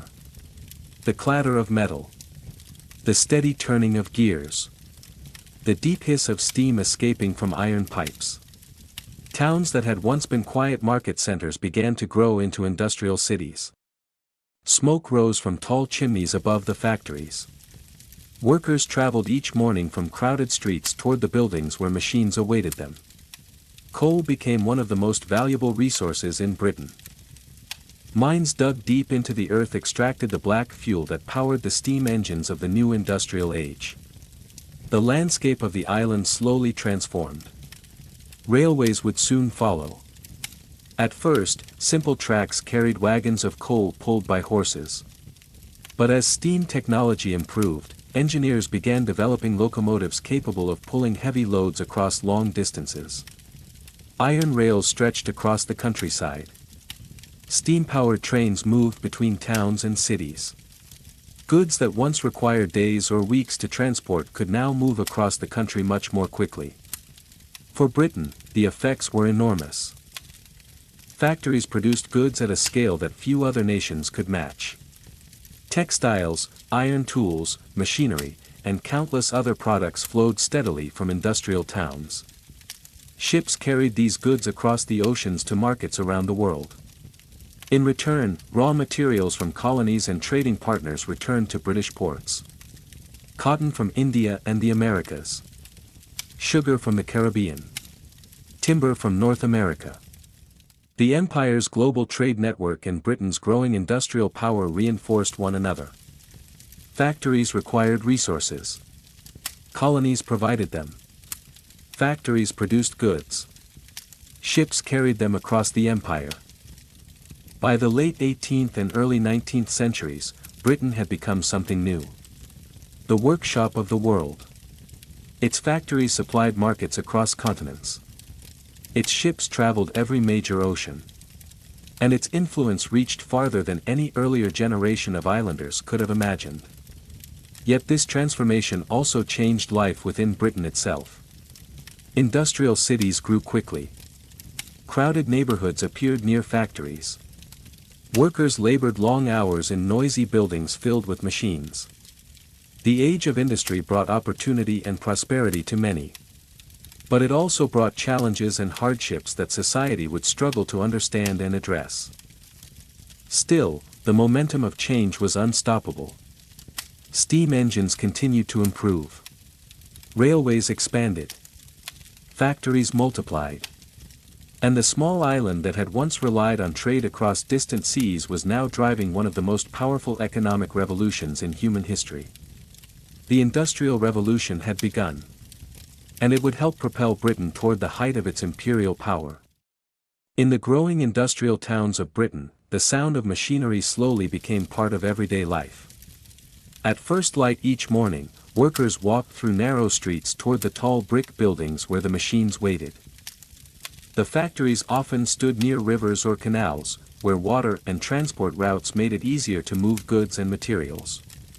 Their tall chimneys rose above the rooftops, releasing thin trails of smoke into the gray sky. Inside, the air felt warm and heavy. Large rooms stretched across long floors filled with rows of machines built from wood, iron, and polished metal. Belts turned. Wheels rotated. Metal arms moved back and forth with steady precision. The machines did not rest. Once the engines began to move, they continued turning for hours at a time. Many factories focused on producing textiles. Cotton imported from distant lands arrived in large bundles at the factory doors. Workers carried the raw fibers inside, where they passed through a series of machines that gradually transformed them. First the cotton was cleaned. Then it was stretched into long strands of thread. Finally the thread was woven into cloth by mechanical looms that moved rhythmically from side to side. The sound inside these buildings could be constant. A mixture of clattering wood, turning gears, and the steady hum of machines powered by steam. To visitors unfamiliar with such places, the noise could feel overwhelming. Yet to the workers who spent their days there, it soon became a familiar part of daily life. Men, women, and sometimes even children worked among the rows of machines. Each person had a specific task. Some fed raw cotton into the spinning frames. Others watched the looms carefully, repairing threads that snapped during the weaving process. Still others carried finished rolls of cloth toward storage rooms where they would be prepared for transport. Work followed strict schedules. Factory bells signaled the beginning and end of each shift. Workers arrived early in the morning and remained at their posts for long hours before returning home in the evening. The pace of factory work was very different from the slower rhythms of rural life. Machines did not pause for changing weather or seasonal cycles. They operated according to the steady power of steam. Outside the factories, industrial towns continued to grow rapidly. New rows of houses appeared along streets near the mills. Small shops opened to serve the growing population of workers. Markets filled with food brought from nearby farms to feed the expanding communities. Canals became important transportation routes. Long narrow boats carried coal, iron, and manufactured goods between towns. These waterways formed quiet but efficient highways across the countryside. Later, railways would expand this network even further. But for now, canals and roads connected Britain's growing industrial centers. Cities such as Manchester, Birmingham, and Leeds developed into powerful manufacturing hubs. Their factories produced enormous quantities of cloth, metal tools, machinery, and countless other goods. Ships arriving in British ports loaded these products into their cargo holds before sailing toward markets across the world. Some vessels traveled to Europe. Others crossed the Atlantic to North America. Still others sailed around Africa toward the busy ports of Asia. The flow of goods between Britain and the rest of the world grew stronger each year. Factories relied on resources gathered from across the empire. Cotton arrived from plantations in the Americas and from fields in India. Sugar from the Caribbean sweetened the diets of growing industrial cities. Tea from Asia filled cups in homes across the country. The empire and the factories supported one another. Colonies supplied raw materials. Factories turned those materials into finished goods. And ships carried those goods back across the oceans. For Britain, the system proved remarkably powerful. The country's industries produced goods faster and cheaper than many competitors. Merchants sold British products in markets around the world. Foreign traders often depended on British machines, tools, and textiles. As a result, Britain's influence in global commerce expanded dramatically during the 19th century. Visitors from other nations often described the country as the workshop of the world. It was a place where industry and trade combined to create immense productive power. Yet life inside the industrial towns remained complex. For many workers, factory employment offered steady wages that had been difficult to find in rural areas. But the long hours and crowded living conditions also created new social challenges. Cities struggled to provide clean water, housing, and safe working environments for their rapidly growing populations. Over time, reformers and political leaders began debating how to improve conditions for workers.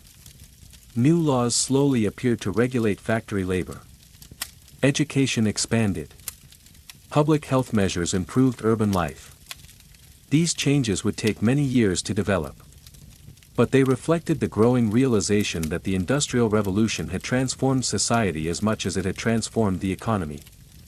Still, the factories continued to operate. Their machines turning day after day. Their products traveling across oceans. And through their steady motion, the industrial power of Britain continued to grow. From the quiet hum of spinning machines to the deep rumble of steam engines, the sounds of industry echoed across the island. And with every passing decade, that power helped extend Britain's reach even farther across the world. Beneath the quiet hills and green fields of Britain lay one of the resources that would power the entire industrial age. Coal. For centuries, people had known about the black rock buried deep beneath the earth. Small amounts had been used for heating or simple crafts. But during the Industrial Revolution, coal became something far more important. It became the fuel of machines. Across many parts of Britain, miners began digging deeper into the ground in search of this valuable resource. At first, coal mines were small and shallow. Workers used picks and simple tools to remove the dark stone from narrow tunnels. But as demand for fuel increased, the mines expanded. Shafts were dug deeper into the earth. Wooden beams supported the tunnels. Lanterns flickered in the darkness as miners worked far below the surface. The work could be difficult and dangerous. The air underground was thick with dust. Water sometimes flooded the lower tunnels. Yet coal was too valuable to leave in the ground. Every wagon of fuel carried upward from the mines helped power the engines that were transforming the country. Once brought to the surface, coal traveled along new transportation routes that were beginning to spread across Britain. At first, horses pulled wagons along rough tracks from the mines to nearby towns and factories. But engineers soon began experimenting with new methods of transport. Iron rails were laid across the ground, creating smoother paths for heavy loads. Wagons moved more easily along these tracks. Coal could be carried farther and faster than before. And soon, another innovation would change transportation forever. The steam locomotive. Early locomotives were powerful machines built from iron and steel. They burned coal in large furnaces, heating water inside heavy metal boilers. As the water turned to steam, pressure built inside the engine. That pressure drove pistons connected to large metal wheels. The wheels turned. And the locomotive began to move. At first, these machines were used mainly to pull wagons of coal from the mines. But engineers quickly realized that steam locomotives could travel much farther. Railways began to spread across the countryside. Long lines of iron track connected industrial towns with ports and major cities. Where horses had once pulled slow wagons, trains now moved with surprising speed. The sound of the locomotive became a new symbol of the industrial age. A deep rhythmic churning as the pistons pushed the wheels forward. The hiss of steam escaping into the air. The whistle that echoed across fields and valleys as the train approached. For many people living in rural areas, the arrival of the railway must have seemed remarkable. A machine made of iron, pulling long lines of carriages across the land. Faster than any horse could run. Soon trains carried not only coal but also passengers. People could travel between cities in hours instead of days. Merchants moved goods quickly between factories and ports. Fresh food from distant farms reached urban markets more easily. Railways transformed the geography of Britain. Industrial cities became closely connected. The movement of people and products accelerated across the entire country. Factories could receive raw materials more efficiently. Finished goods could reach ships waiting at the docks. Those ships then carried British products across oceans to markets around the world. Coal fueled the steam engines. Iron built the machines and the rails. Together they formed the backbone of Britain's industrial strength. By the middle of the 19th century, the country had become the most industrialized nation on earth. Visitors arriving from abroad often described the landscape with a mixture of amazement and curiosity. Railway tracks crossing valleys. Factories rising beside rivers. Cities growing rapidly around centers of industry. Smoke drifting from tall chimneys into the gray sky. Yet the railways also connected people in new ways. Travel that once seemed difficult or slow became easier. Families could visit relatives in distant towns. Workers could move to cities where new jobs were available. Ideas traveled quickly along the same routes as goods and passengers. Britain was becoming a tightly connected network of industry, transport, and trade. And the power created by this network reached far beyond the island itself. Coal from British mines powered ships crossing the oceans. Iron from British factories built machines used across continents. Railway technology developed in Britain soon spread to many other parts of the world. In distant lands, engineers built railways modeled after the ones that had first crossed the British countryside. Through industry, transportation, and trade, the influence of Britain continued to expand. The island that once seemed distant and quiet at the edge of Europe had become a center of global change. Its factories, mines, and railways formed the machinery of a new age. An age powered by steam, iron, and human ingenuity. And as the 19th century continued, Britain's industrial strength would help support the vast empire that was still growing across the globe. From the coal mines deep beneath the hills to the locomotives racing across the countryside, the energy of the Industrial Revolution continued to move the nation forward. And beyond the seas, new territories and distant lands were slowly being drawn into the expanding orbit of that power. By the middle of the 19th century, the transformation of Britain had become impossible to ignore. What had once been a quiet island of villages and farms was now filled with the energy of industry. Factories operated in many cities. Railways crossed the countryside. Ships moved constantly through busy ports. Visitors from other parts of Europe often arrived in Britain with curiosity and amazement. They saw cities alive with motion. Steam engines turning in workshops. Locomotives rushing across the land. And factories producing goods in quantities that seemed almost unimaginable. Britain had become what many observers called the workshop of the world. Its industries manufactured products that were sold in markets across nearly every continent. Textiles remained one of the most important exports. Cotton cloth produced in British mills traveled across oceans to customers in Europe, Asia, Africa, and the Americas.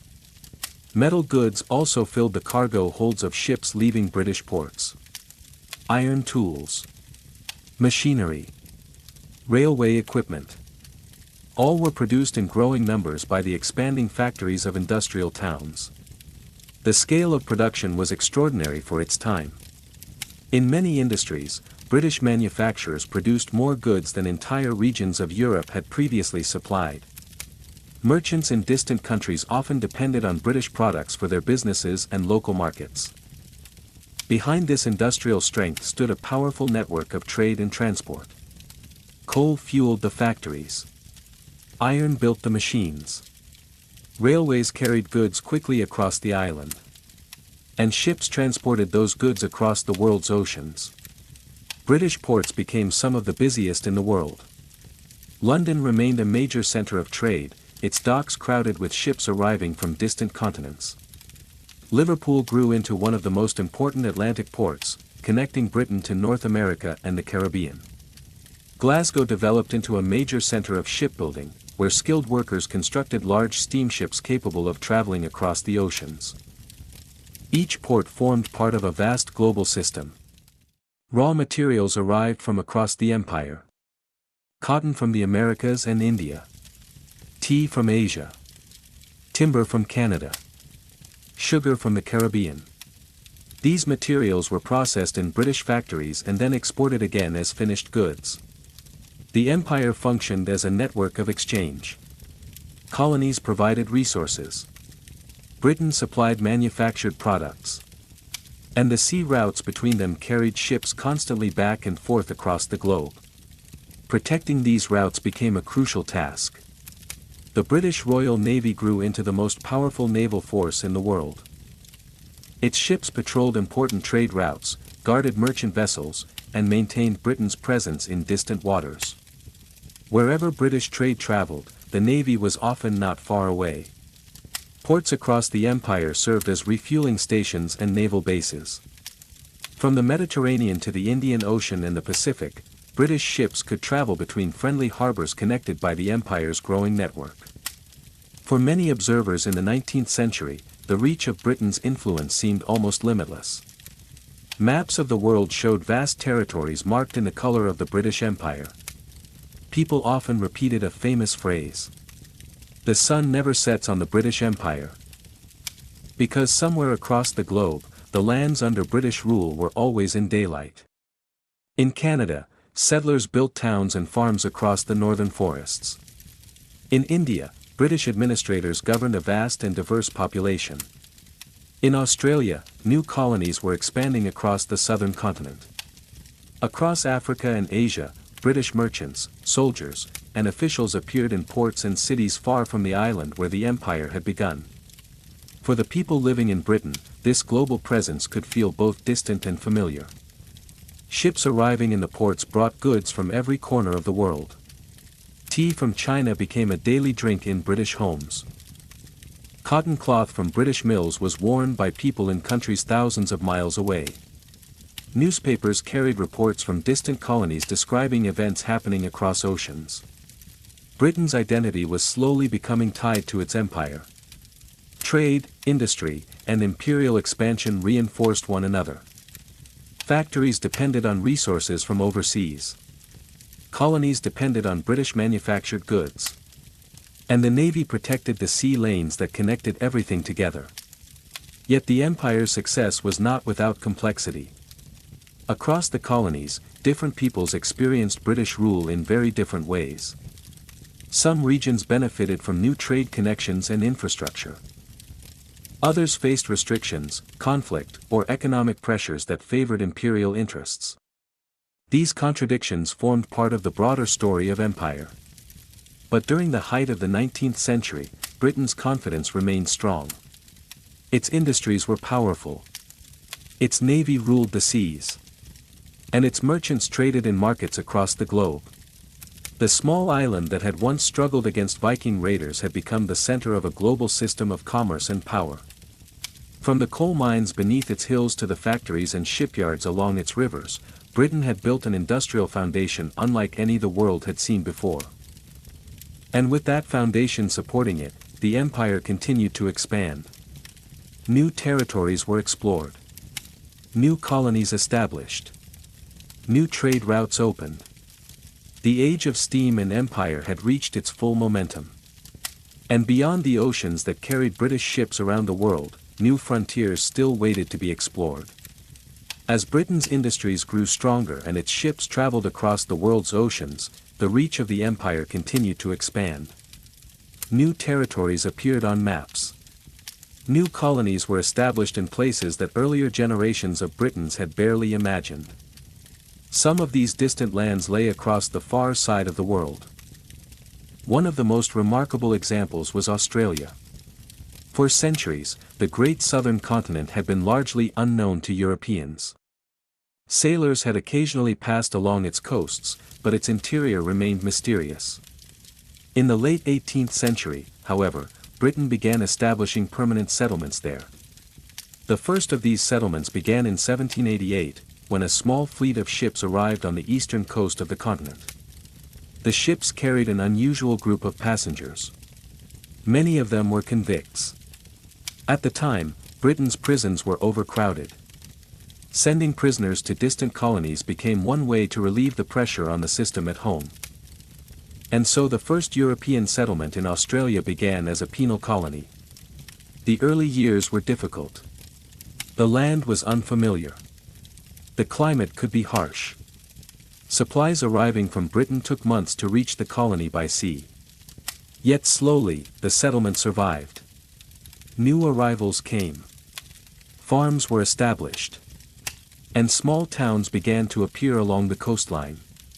Over time, Australia changed from a remote prison colony into a growing society of settlers, farmers, and merchants. Sheep farming became especially important. The wide grasslands of the continent proved ideal for raising large flocks. Wool from Australian sheep travelled back across the oceans to supply the textile mills of Britain. Through trade and migration, the connection between the two lands became stronger each year. Australia was only one part of Britain's expanding global presence. Across another vast region of the world, explorers and traders were also extending British influence. Africa. For many centuries, much of the African continent had remained unfamiliar to European powers. Coastal trading posts existed along certain shores, but the interior of the continent was still largely unexplored by outsiders. During the 19th century, however, European interest in Africa grew rapidly. Explorers set out to map rivers, mountains, and unknown landscapes. Among the most famous was the Scottish explorer David Livingstone, whose journeys across southern and central Africa captured the imagination of readers back in Britain. Livingstone traveled along great rivers and through vast plains. He described waterfalls larger than any seen in Europe. He recorded encounters with local communities whose cultures and traditions were rich and complex. His reports, published in newspapers and books, introduced many British readers to the geography of a continent that had previously seemed distant and mysterious. Other explorers followed. Gradually, European knowledge of Africa's interior increased. At the same time, merchants and political leaders began to view the continent through the lens of trade and influence. Rivers offered potential routes for commerce. Natural resources attracted interest from investors. Ports along the African coast became important locations for ships traveling between Europe and Asia. As the 19th century progressed, European nations competed increasingly for influence in Africa. Britain became one of the major powers involved in this expansion. Colonial administrations were established in various regions. Railways and telegraph lines were introduced in certain areas. Ports and cities grew under colonial rule. For many people living in Britain, these developments reinforced the image of a vast and powerful empire. Maps printed in newspapers and atlases displayed territories across the globe marked as part of Britain's expanding domain. From Canada to India. From Australia to parts of Africa. The empire seemed to stretch across continents. Yet the reality within these territories was often complex. Local societies already possessed their own histories, cultures, and systems of governance. The arrival of European rule sometimes brought new technologies and trade connections. But it also created tensions and conflicts that would shape the future of many regions. These distant frontiers were not empty lands waiting to be discovered. They were home to millions of people whose lives were deeply affected by the growing influence of European empires. Still, from the perspective of many people living in Britain during the 19th century, the empire represented opportunity and expansion. Ships left British ports carrying settlers, merchants, soldiers, and administrators. Some traveled to Australia to build new communities. Others journeyed to Africa or Asia to participate in trade or government service. Across the globe, British presence became visible in ports, cities, railways, and administrative centers. And through the steady movement of ships across the oceans, the empire continued to connect distant lands to the small island that remained its center. Yet even as Britain's power reached across continents, the empire itself contained contradictions. It brought trade and technological change. But it also brought control and inequality. The same ships that carried goods and settlers also carried authority and influence into regions that had once governed themselves. These tensions would slowly become more visible in the years to come. For now, however, the empire still appeared strong. British industry remained powerful. Its navy ruled the seas. And its global network of colonies and trading posts continued to expand. From the mines of Britain to the grasslands of Australia and the rivers of Africa, the reach of the empire stretched across the world. Yet beneath the surface of this immense system, new challenges were quietly beginning to grow. Challenges that would one day reshape the balance of power that Britain had spent centuries building. By the late 19th century, the British Empire had reached an extraordinary scale. Its territories stretched across continents. Its ships sailed nearly every major sea. Its merchants traded in markets from the Americas to Asia. For many people living in Britain, the empire represented the height of national achievement. Maps in schoolrooms displayed vast regions of the world shaded in the color of the British Empire. Newspapers reported events taking place in distant colonies thousands of miles away. And the phrase often repeated in those years seemed to capture the imagination of the public. The sun never sets on the British Empire. Yet beneath this image of confidence and power, the empire contained a complex and sometimes troubling reality. In many colonies, British rule introduced new systems of transportation and communication. Railways were built across large territories. Steamships connected distant ports. Telegraph cables carried messages across oceans in a matter of hours rather than weeks. These developments transformed global communication and trade. Goods could move more quickly than ever before. Information could travel across continents almost instantly. Cities in distant colonies became connected to London through a network of wires and shipping routes. In India, railways spread across the subcontinent. Tracks crossed plains and mountains, linking major cities with ports and trading centers. For merchants and administrators, these railways made travel and commerce far more efficient. Similar infrastructure projects appeared in other parts of the empire.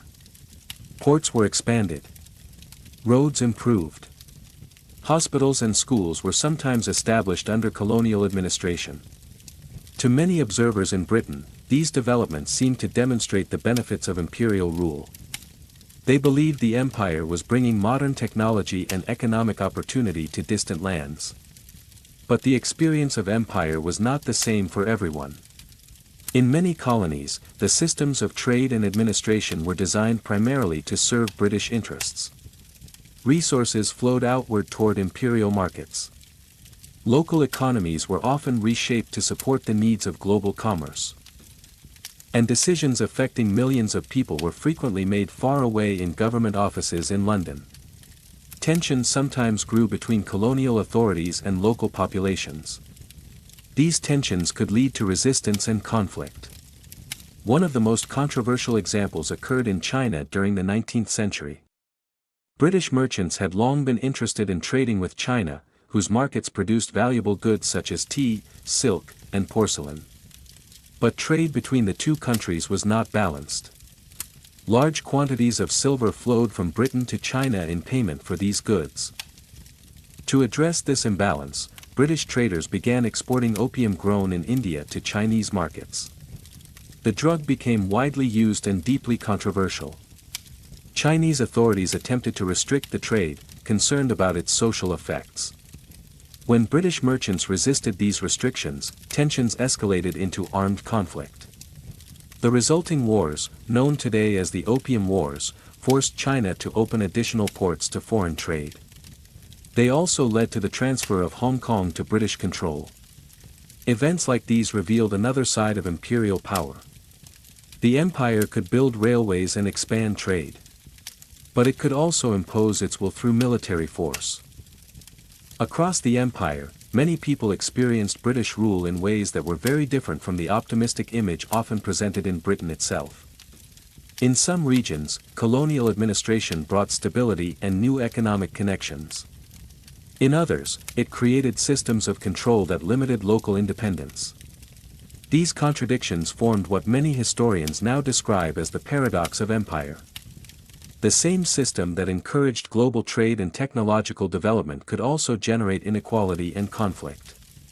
For Britain, however, the late 19th century still appeared to be an era of remarkable strength. Its industries remained productive. Its navy remained powerful. And its global network of colonies continued to shape international politics and commerce. Ships from British ports carried goods across the oceans every day. Railways and telegraph lines linked distant territories together. The empire seemed vast and enduring. Yet history rarely remains still. The forces that had built Britain's global influence were also creating new changes across the world. Industrialization was spreading to other nations. New powers were rising. And ideas about national independence and self-government were beginning to take root in many regions. these developments would gradually challenge the stability of the imperial system. For now, however, the empire continued to operate much as it had before. Ships sailed. Factories produced goods. Administrators governed distant territories. And across the vast map of the British Empire, millions of people lived within a system that connected far-flung lands to a small island in the northern seas. Yet the story of that empire was far from finished. In the century that followed, events would begin to test its strength in ways few people of the 19th century could fully imagine. The age of industry and imperial confidence was slowly approaching its turning point. And beyond the horizon of that confident world, new challenges were already beginning to appear. At the dawn of the 20th century, the British Empire stood at the height of its power. Its influence stretched across vast regions of the globe. From the forests of Canada to the plains of India. From the ports of Africa to the distant shores of Australia and New Zealand. On many maps of the world, enormous areas were colored to represent territories connected to Britain. It was an empire unlike any that had existed before. Not a single continuous landmass ruled from one capital, but a global network of territories linked together by sea routes, trade, and communication. Ships carried goods and passengers between these distant lands. Telegraph cables crossed oceans beneath the waves, sending messages between continents in a matter of minutes. Steamships moved steadily along the world's shipping lanes, connecting colonial ports with the markets and financial centers of London. At the center of this system stood the Royal Navy. By the early 20th century, Britain possessed the largest and most powerful navy in the world. Its fleets guarded the sea lanes that connected the empire's far-flung territories. Naval bases in places such as Gibraltar, Malta, Singapore, and Cape Town allowed British ships to travel long distances while remaining supplied and protected. Control of the oceans had long been one of the foundations of Britain's power. As long as its navy remained dominant, the empire's global connections could continue to function. Meanwhile, within Britain itself, the country remained one of the world's leading industrial nations. Factories still produced enormous quantities of goods. Financial institutions in London helped manage trade and investment across continents. Railways and steamships kept commerce moving at a remarkable pace. The empire seemed stable and confident. For many people living in Britain during these years, the future appeared secure. The country had achieved prosperity through trade, industry, and imperial expansion. And its global influence seemed unmatched. Yet beneath this image of strength, subtle changes were beginning to reshape the world. Other nations were industrializing rapidly. Germany and the United States were building powerful economies of their own.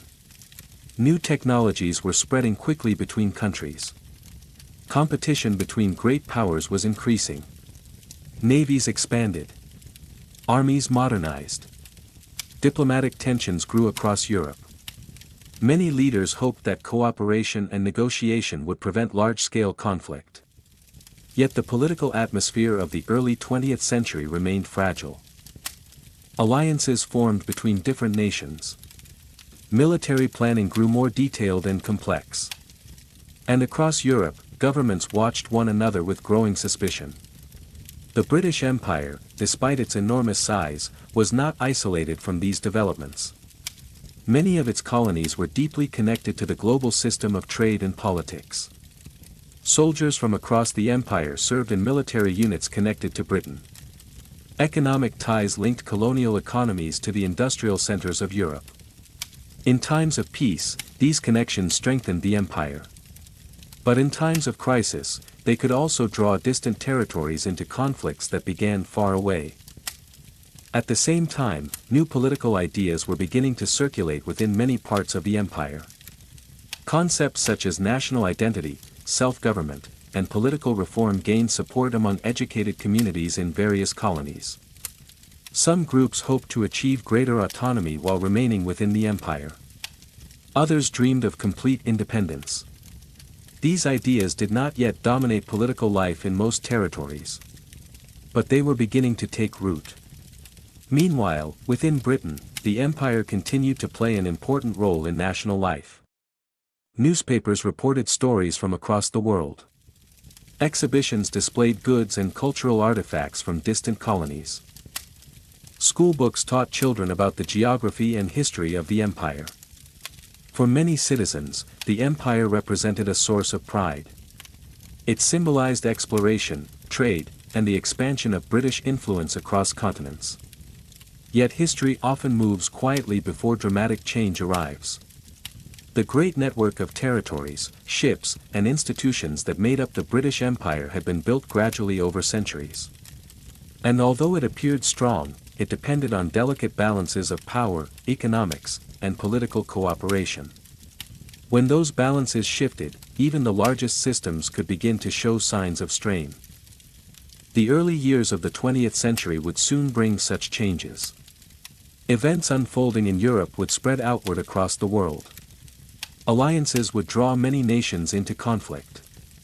And the empire that had reached its greatest extent would soon face challenges unlike any it had encountered before. For now, however, the British Empire still stood tall. Its ships crossed the oceans. Its navy guarded the seas. And its influence extended across continents. But the foundations of that immense system were about to be tested.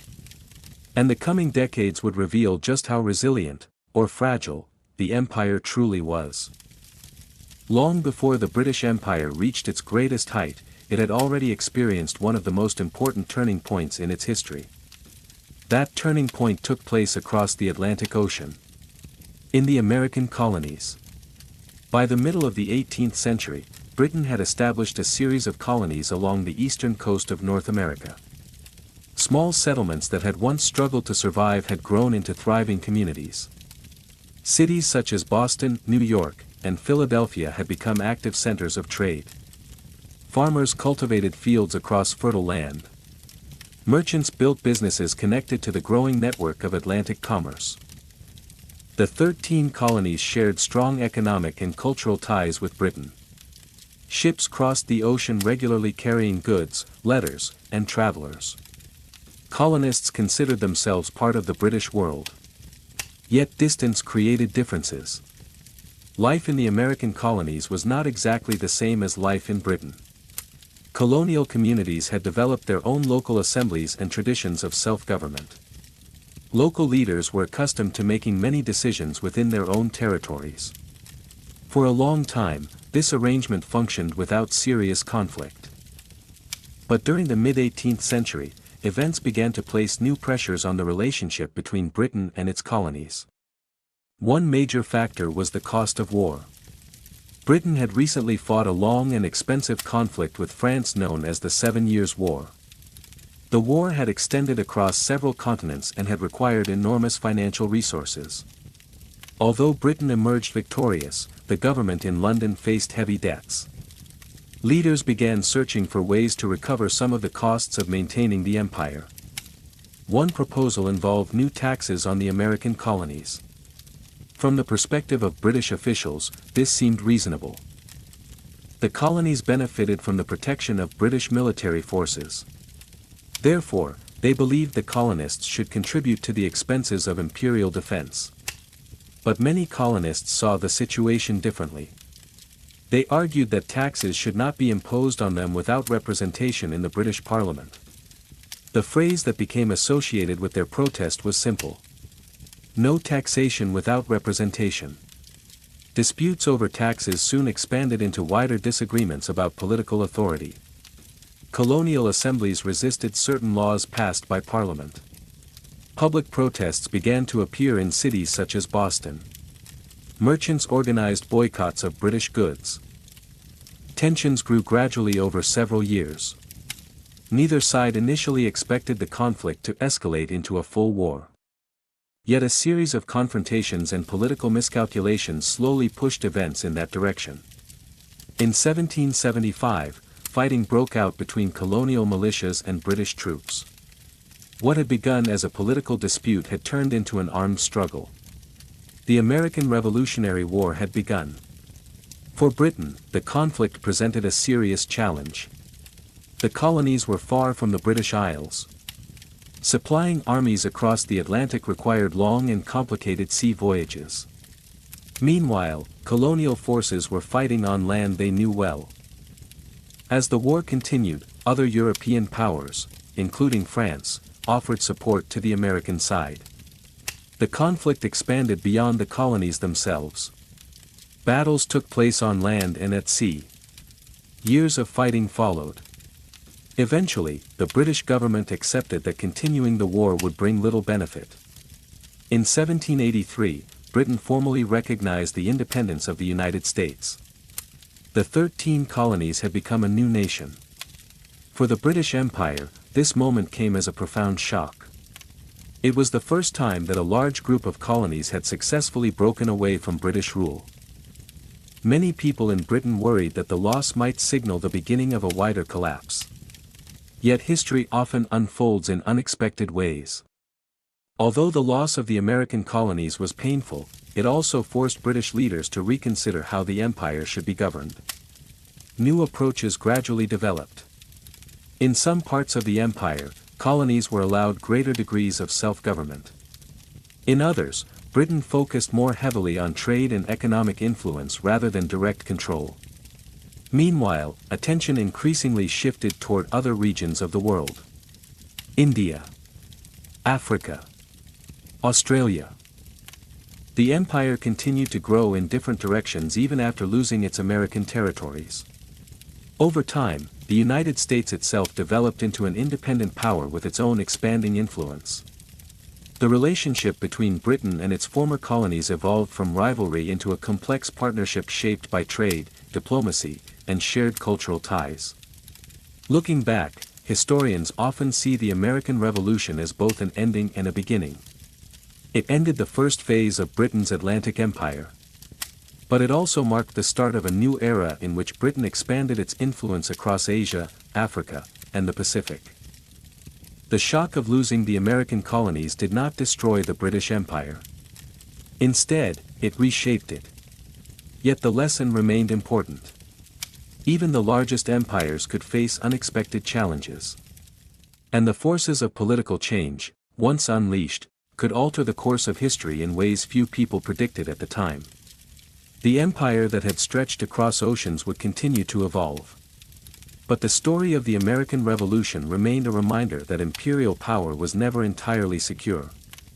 And in the century that followed, new challenges would arise that tested Britain's strength on an even greater scale. Soon, the world itself would be drawn into conflicts far larger than any colonial rebellion. Conflicts that would involve not just one empire, but nearly every major nation on Earth. As the 20th century progressed, the tensions that had been slowly building across Europe finally reached a breaking point. In the summer of 1914, a chain of political crises and alliances pulled many nations into a conflict that soon spread far beyond the borders of Europe. The First World War had begun. For Britain, the war was unlike any conflict it had experienced before. Previous wars had often taken place in distant colonies or along faraway trade routes. But this war would involve massive armies fighting across the fields and cities of Europe itself. When Britain entered the war, the government called upon soldiers from across the empire. Men volunteered not only from England, Scotland, and Wales, but also from territories thousands of miles away. From Canada. From Australia and New Zealand. From India. From Africa and the Caribbean. Ships carried these soldiers across oceans to join the armies gathering in Europe. For many of them, it was their first journey far beyond their homeland. The war itself quickly became defined by a form of combat that few had expected. Trench warfare. Across long stretches of northern France and Belgium, armies dug deep defensive trenches into the earth. These narrow lines of mud and timber extended for hundreds of miles across the landscape. Soldiers lived within them for weeks or months at a time. Life in the trenches could be exhausting and uncomfortable. Rain often turned the ground into thick mud. Cold winds swept across the open fields. The sounds of artillery echoed constantly in the distance. Between opposing trench lines lay a dangerous stretch of land often called no man's land. Advancing across that exposed ground could be extremely difficult. Barbed wire, machine guns, and heavy artillery made large offensives costly for both sides. Battles were fought over small sections of territory that sometimes changed hands only after months of struggle. Throughout the war, soldiers from across the British Empire fought side by side.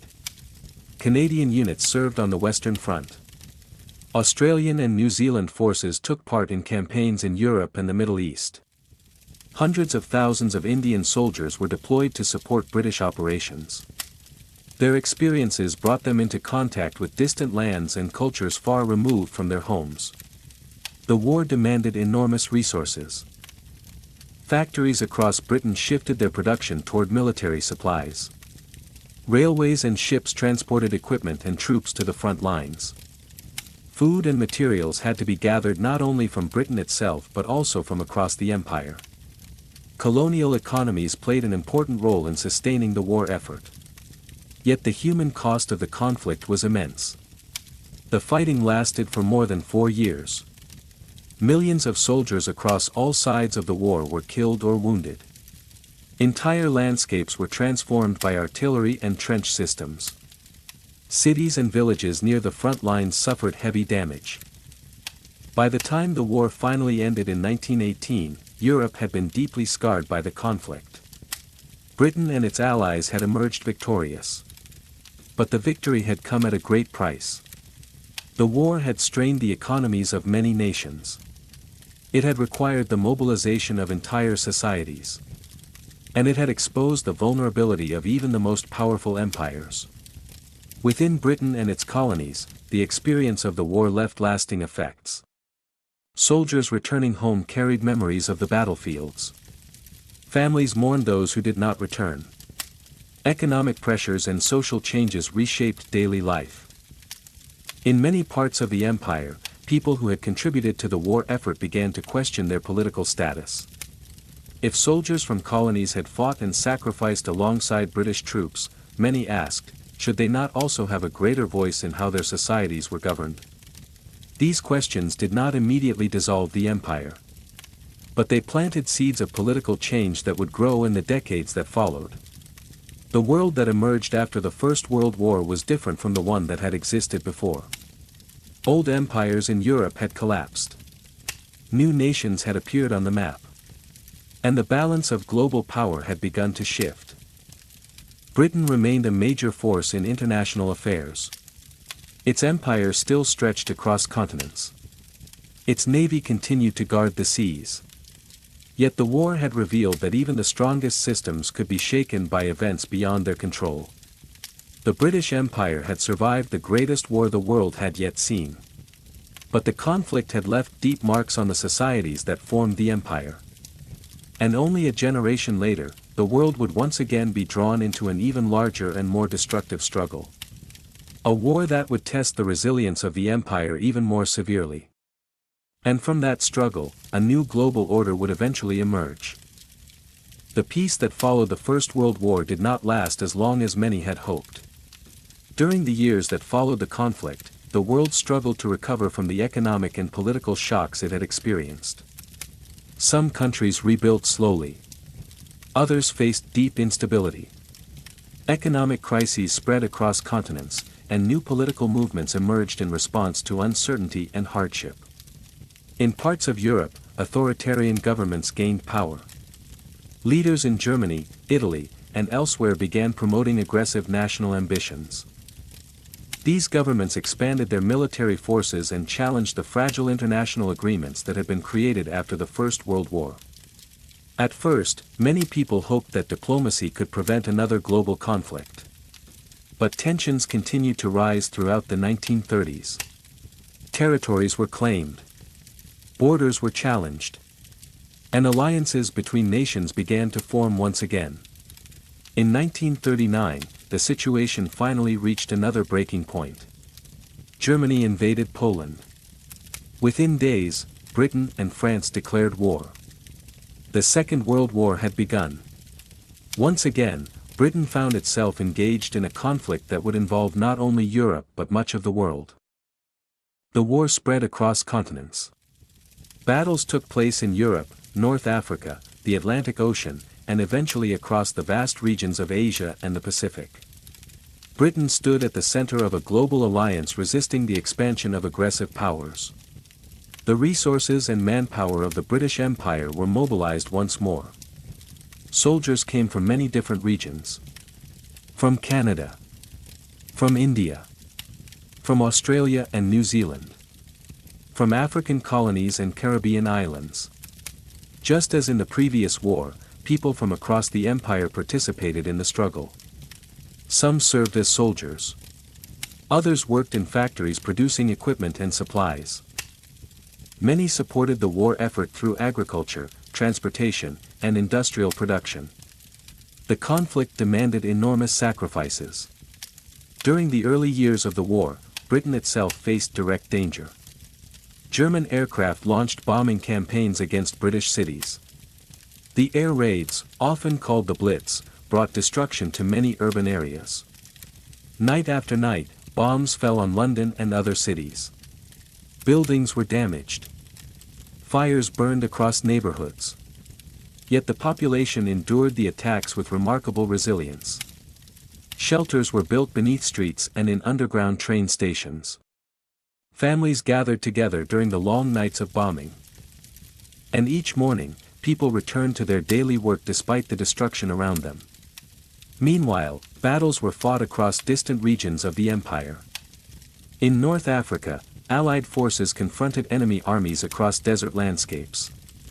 In Asia, Japanese expansion brought new dangers to British territories such as Hong Kong, Malaya, and Burma. Naval battles took place across wide oceans as fleets struggled for control of key sea routes. The war demanded coordination between many nations and territories. Ships carried troops across thousands of miles. Factories produced tanks, aircraft, and weapons in vast numbers. Scientists and engineers worked to develop new technologies that could influence the outcome of the conflict. After several years of intense fighting, the balance of the war slowly began to shift. Allied forces gained strength. New fronts opened across Europe and Asia. By 1945, the conflict finally came to an end. Germany surrendered in Europe. Later that year, Japan also surrendered following devastating battles in the Pacific. The Second World War was over. Victory brought relief to millions of people across the globe.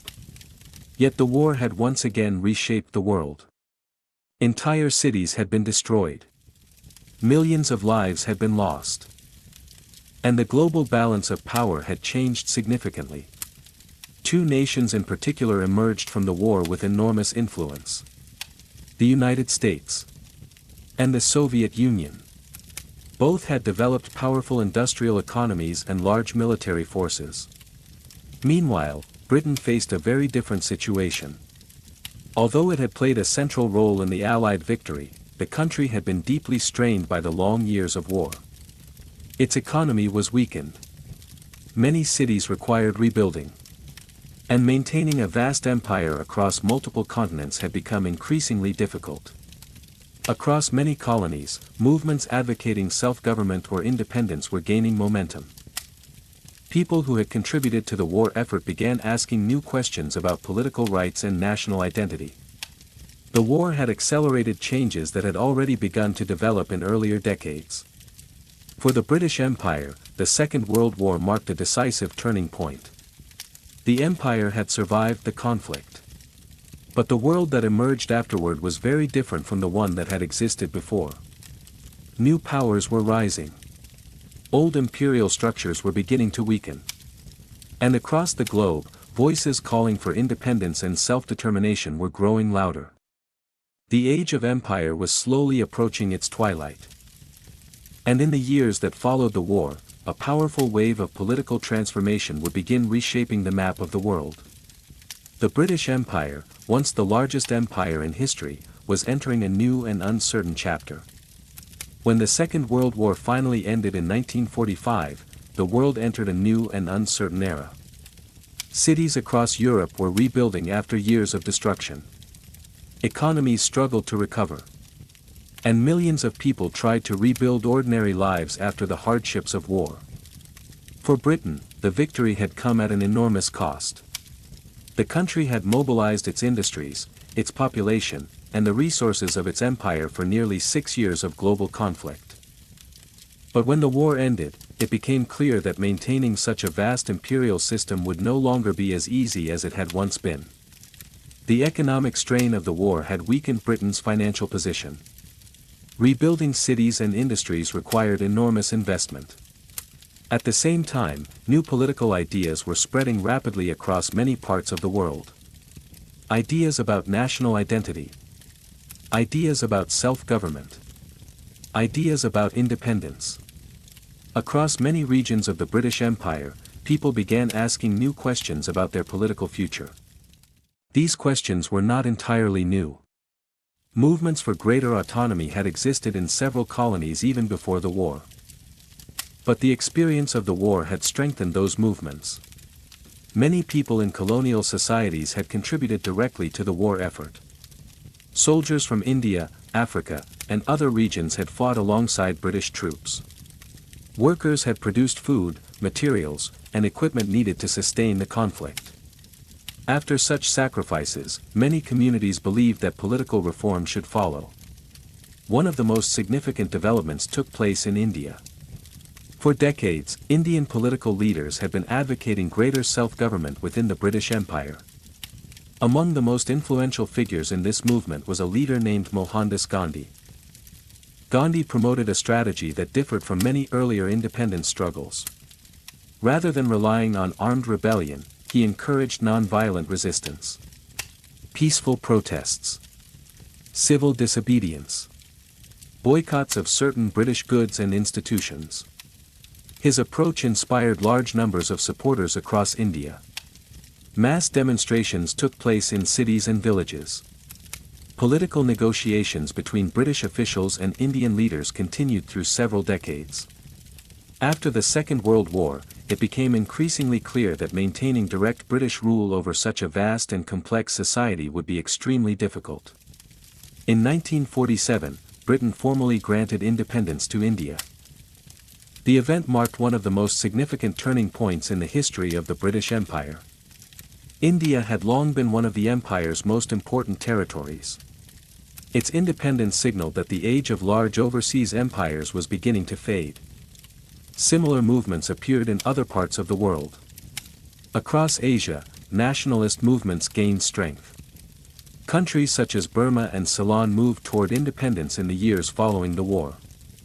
Across Africa, political leaders began organizing campaigns for self-government. Some transitions were peaceful. Others involved tension and conflict. But across many regions, the overall direction of change became clear. The system of European colonial empires that had dominated global politics for centuries was slowly dissolving. In Britain itself, these changes were understood with a mixture of emotions. Some people viewed the transformation as a natural step toward a more equal international system. Others felt sadness as the empire that had shaped Britain's identity for generations began to shrink. Yet even as political control over many territories ended, connections between Britain and its former colonies did not disappear entirely. New organizations such as the Commonwealth of Nations were created to maintain cooperation between independent countries that had once been part of the empire. Trade continued. Diplomatic relationships remained active. Cultural and historical ties persisted across continents. The transformation of the empire did not happen overnight. It unfolded gradually over several decades. But the period following the Second World War marked the beginning of a profound shift in global history. Across the world, nations that had once been governed by distant imperial powers began charting their own political paths. New flags were raised. New governments formed. And new voices entered the international stage. For Britain, the era of empire was entering its final chapters. The country remained an important global nation. Its culture, language, and institutions continued to influence many parts of the world. But the vast imperial system that had once stretched across continents was slowly giving way to a different kind of international order. The winds of change were moving across the world. And even the largest empire in history could not remain unchanged by their force. The age of empire was ending. And a new chapter in global history was beginning. Chapter 5, The Sunset of Empire. By the middle of the 20th century, the transformation of the British Empire had already begun. India had gained independence. Several Asian territories had followed. Across the world, the political map was changing.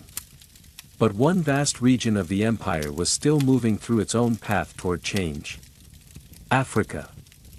For much of the 19th and early 20th centuries, large areas of the African continent had been governed by European colonial administrations. Britain controlled several territories stretching from the Mediterranean coast to the southern parts of the continent. These lands were home to many diverse societies, languages, and cultures. Cities, villages, and communities across Africa had long histories that existed long before colonial rule. Yet during the mid-20th century, the momentum of political change began to grow stronger. African leaders, intellectuals, and activists began organizing movements that called for greater political representation and eventually independence. Some of these movements emerged gradually through negotiations and political reform. Others developed through protests and campaigns that challenged colonial authority. Across many territories, the desire for self-government became increasingly difficult to ignore. Britain, facing economic challenges at home and changing political realities abroad, gradually began preparing for the transition of power. One by one, several African colonies moved toward independence. Ghana became one of the first in 1957. Other nations followed in the years that came after. Nigeria, Kenya, Tanzania, Zambia. Many new flags appeared across the continent as independent states were formed. The process was not always smooth. In some regions, political tensions and conflicts complicated the transition. Colonial borders had often grouped together many different communities, creating challenges for the new nations that emerged. Yet despite these difficulties, the broader trend continued. Across Africa and other parts of the world, former colonies began shaping their own political futures. For Britain, these developments represented the continuation of a process that had begun after the Second World War. The empire that had once stretched across continents was gradually transforming into a network of independent nations. Yet many connections between these countries and Britain remained. Trade relationships continued. Educational exchanges developed. Diplomatic ties strengthened through international organizations such as the Commonwealth. In Britain itself, public attitudes toward the empire were also changing. Earlier generations had often viewed imperial expansion as a source of pride and national achievement. But by the second half of the 20th century, many people began reflecting more critically on the history of empire. Historians, writers, and citizens debated its legacy. Some emphasized the global connections, trade networks, and cultural exchanges that had emerged through centuries of imperial history.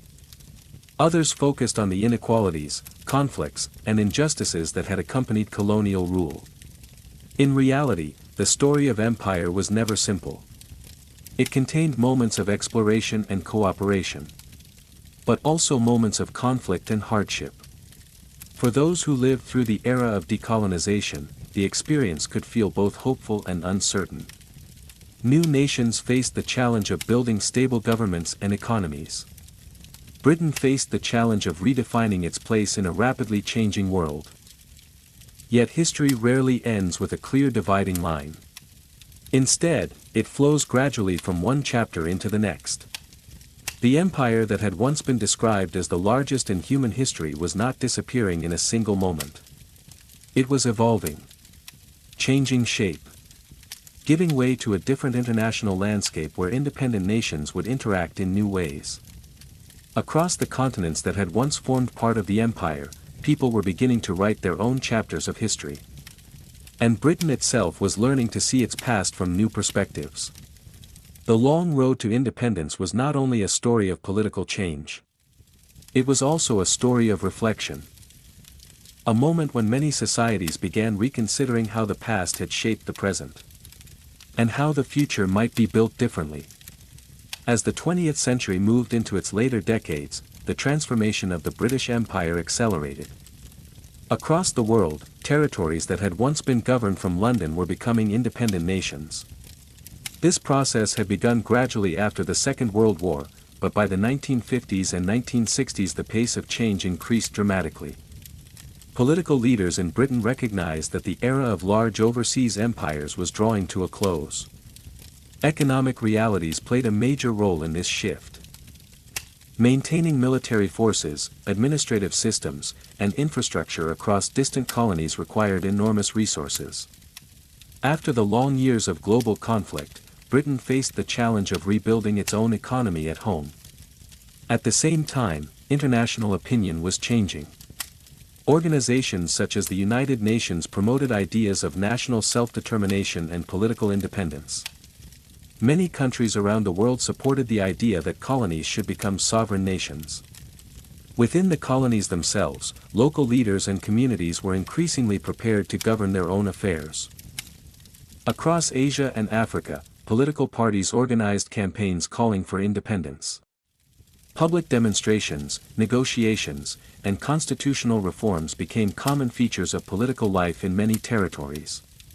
In response, British governments began guiding colonies through processes that would lead towards self-government.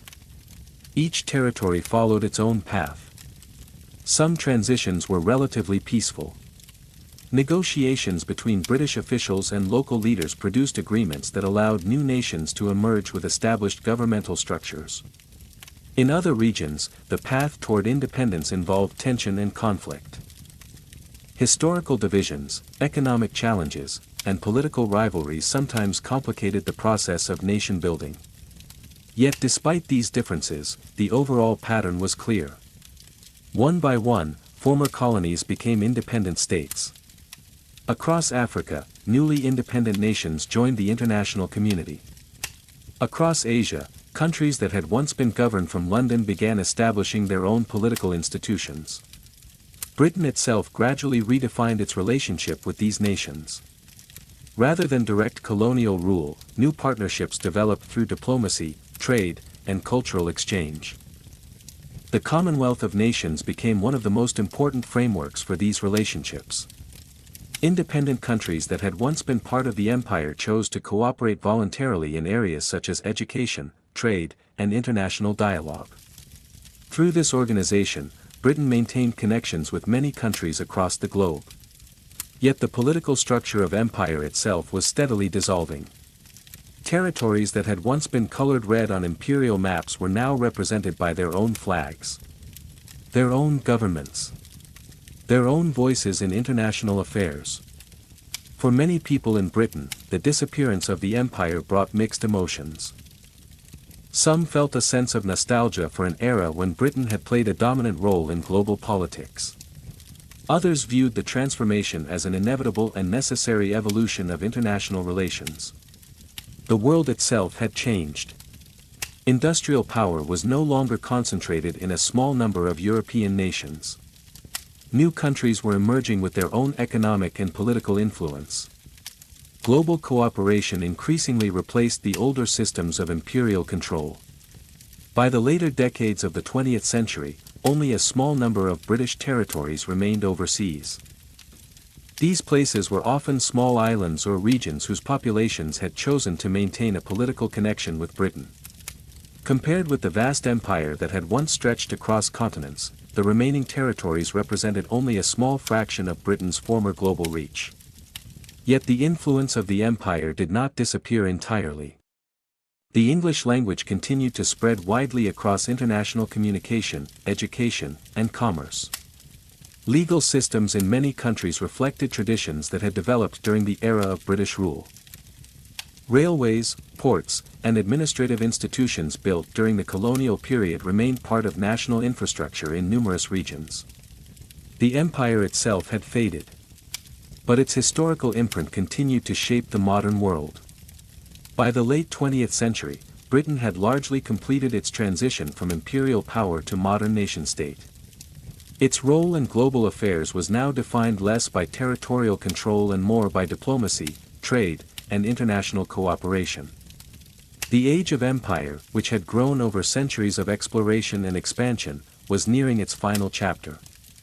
Yet one symbolic moment still remained. A moment that would capture the attention of the world and mark the closing of one of the longest imperial stories in human history. In a harbor city on the edge of Asia, beneath a skyline filled with lights and mist, the last great chapter of Britain's empire would quietly come to an end. By the final years of the 20th century, the British Empire that had once stretched across continents had almost entirely disappeared. Most of its former territories were now independent nations. The maps that had once been colored in imperial red had long since changed. Yet one final chapter of that long story remained. It was located on the southern coast of China, beside a deep natural harbor where ships from around the world had gathered for generations. Hong Kong. The connection between Britain and Hong Kong had begun during the 19th century, in the aftermath of the Opium Wars. Under agreements made during that turbulent period, Britain gained control of Hong Kong Island and later additional surrounding territories. Over the decades that followed, Hong Kong grew from a small trading outpost into one of the most dynamic cities in Asia. Its harbor filled with ships carrying goods between continents. Skyscrapers rose along the waterfront. Merchants, workers, and families built a bustling society where cultures from East and West met in everyday life. By the late 20th century, Hong Kong had become a global center of finance and commerce. Its streets were alive with movement. Markets, offices, ferries, and trading houses formed part of a city that rarely seemed to sleep. Yet everyone knew that the arrangement connecting Hong Kong to Britain had always been temporary. Most of the territory surrounding the city had been leased to Britain for 99 years. That lease would expire in 1997. As the date approached, negotiations took place between Britain and China to determine Hong Kong's future. After long discussions, an agreement was reached. In 1997, sovereignty over Hong Kong would be returned to China. For Britain, the event would mark one of the final symbolic moments in the long history of its empire. And so, on the night of June 30, 1997, the world watched as a quiet ceremony unfolded beside the harbor. Rain fell steadily across the city. The lights of Hong Kong reflected across the water.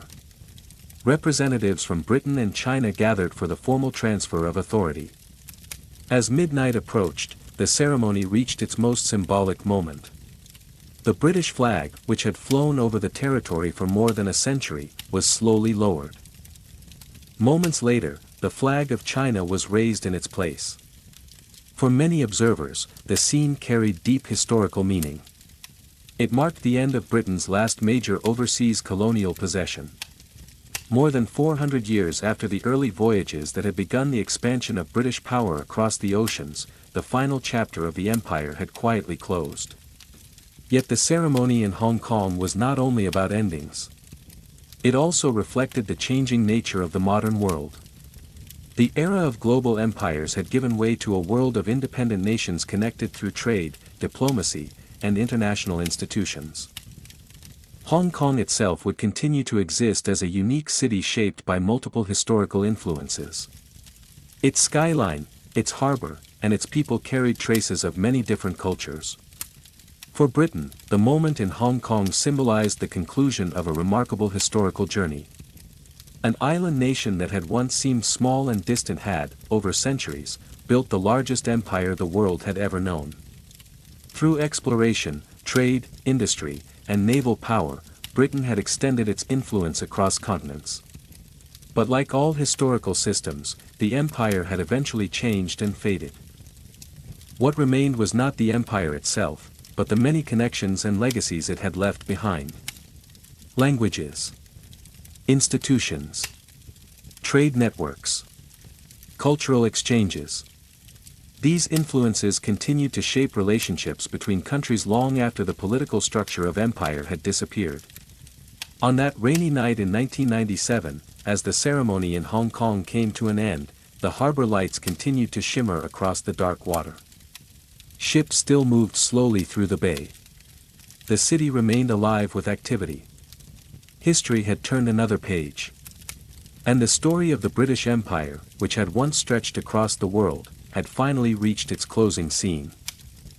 When the political structure of the British Empire finally faded, its influence did not disappear with it. Empires often leave traces that remain long after their borders change. In the case of Britain, those traces can still be found in many parts of the world today. Some of them are visible in language. English, once spoken primarily on a small island in northern Europe, gradually spread across continents during the centuries of trade and imperial expansion. Today it has become one of the most widely used languages on the planet. It is spoken in international business, in scientific research, in aviation, diplomacy, and global communication. In many countries that were once part of the empire, English remains one of the official languages of government and education. Students learn it in classrooms. Writers and journalists use it to communicate across borders. In this way, a language that once belonged to a relatively small population became a bridge connecting people across many different cultures. Another legacy appears in systems of law and governance. Many countries that were once under British administration developed legal systems influenced by British common law. Courts, parliamentary traditions, and administrative institutions introduced during the colonial era often continued to evolve after independence. These systems were adapted to local needs and cultures, but their foundation sometimes reflected ideas that had traveled outward from Britain during the imperial period. Infrastructure built during the era of empire also left lasting marks on the physical landscape of many regions. Railways constructed during the 19th and early 20th centuries still carry passengers and goods across vast territories. Ports established to support global trade remain important centers of commerce. Cities that once served as colonial administrative centers have grown into major capitals of independent nations. Trade networks formed during the imperial era also helped shape the global economy. Ships that once carried goods between Britain and its colonies helped establish routes that later expanded into modern systems of international trade. The world became increasingly interconnected through these pathways. Cultural exchanges formed another lasting layer of the empire's legacy. Food, customs, and traditions traveled along the same routes as merchants and sailors. Tea from Asia became deeply embedded in British daily life. Meanwhile, British cultural influences appeared in education systems, sports, and literature across many parts of the world. Cricket fields in South Asia. English-language newspapers in Africa. Universities modeled after British institutions. These connections created shared traditions that still link societies separated by oceans. Yet the legacy of empire is not only about institutions or culture. It also exists in memory. In the historical experiences of millions of people whose ancestors lived through the era of imperial expansion and colonial rule. For some communities, the empire is remembered as a period of economic change and global connection. For others, it is remembered through stories of resistance, struggle, and the pursuit of independence. These different perspectives remind us that history is rarely a single story. It is a collection of many voices and experiences, shaped by the places and people who lived through it. Today, historians and scholars continue to study the complex effects of the British Empire. They examine its role in shaping modern globalization. They explore how colonial systems affected societies and economies across continents. They also reflect on how historical narratives influence the way nations understand their past. In the modern world, the relationships between Britain and many former colonies are no longer defined by imperial rule. Instead, they are shaped by diplomacy, cooperation, and shared history. Countries that once belonged to the empire now interact as independent partners within international organizations and global networks. The empire itself may have ended, but its echoes remain woven into the fabric of the modern world. Languages spoken. Institutions practiced. Trade routes followed. Cultural traditions shared across continents. All of these elements form part of a long historical story that continues to unfold in new ways.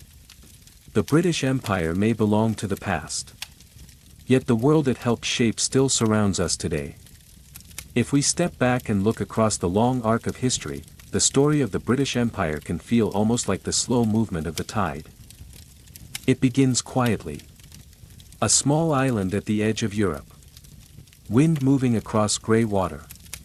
Villages resting beneath low clouds. For centuries, the people of that island lived close to the sea without yet imagining how deeply their future would be tied to it. Then, gradually, ships began to sail farther.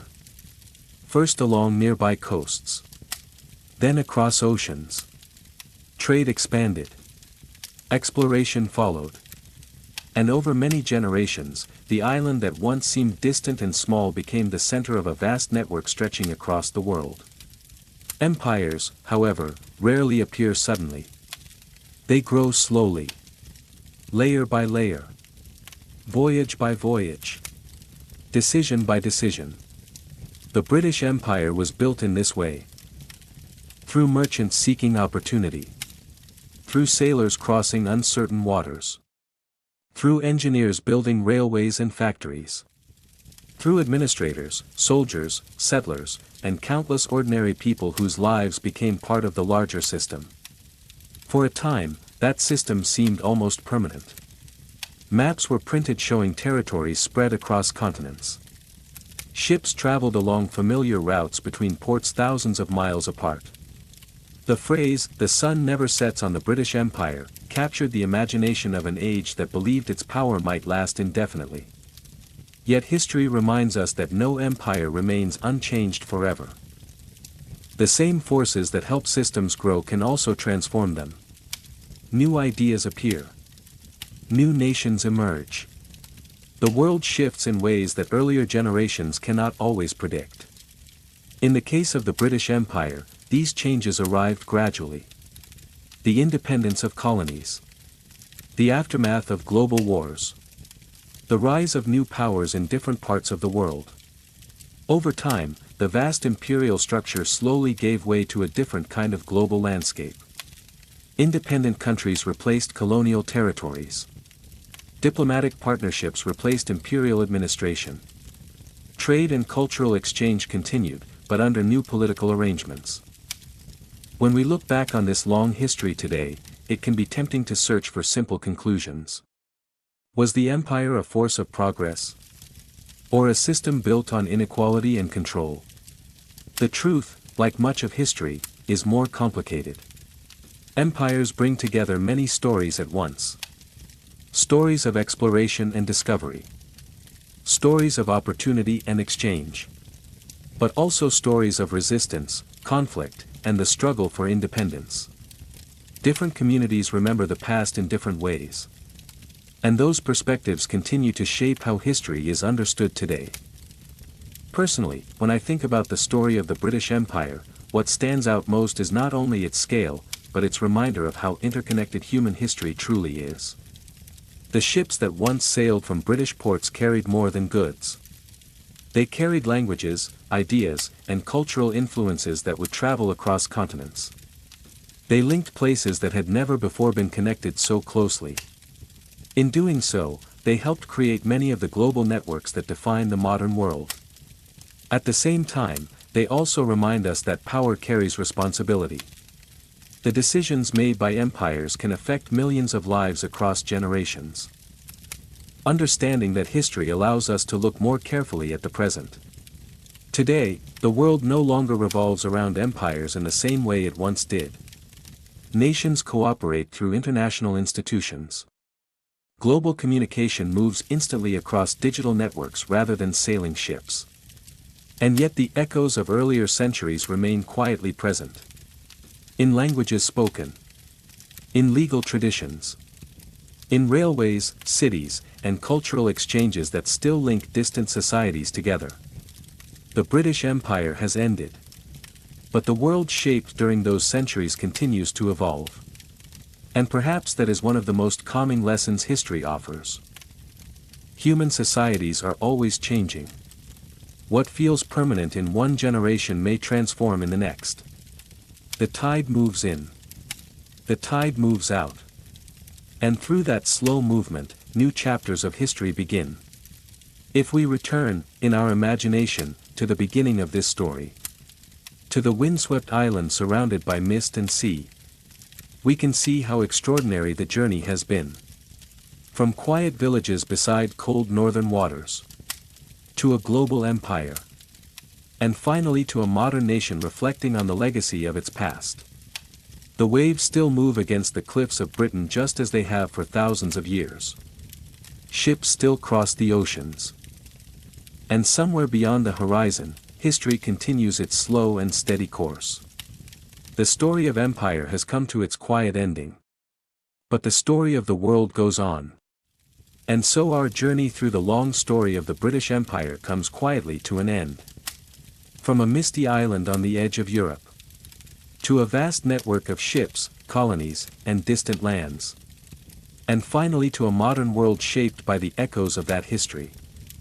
If you enjoyed this slow journey through the past, you might like to subscribe and return for more quiet stories from history. But for now, let the waves grow softer. Let the world grow a little quieter. And drift gently into rest.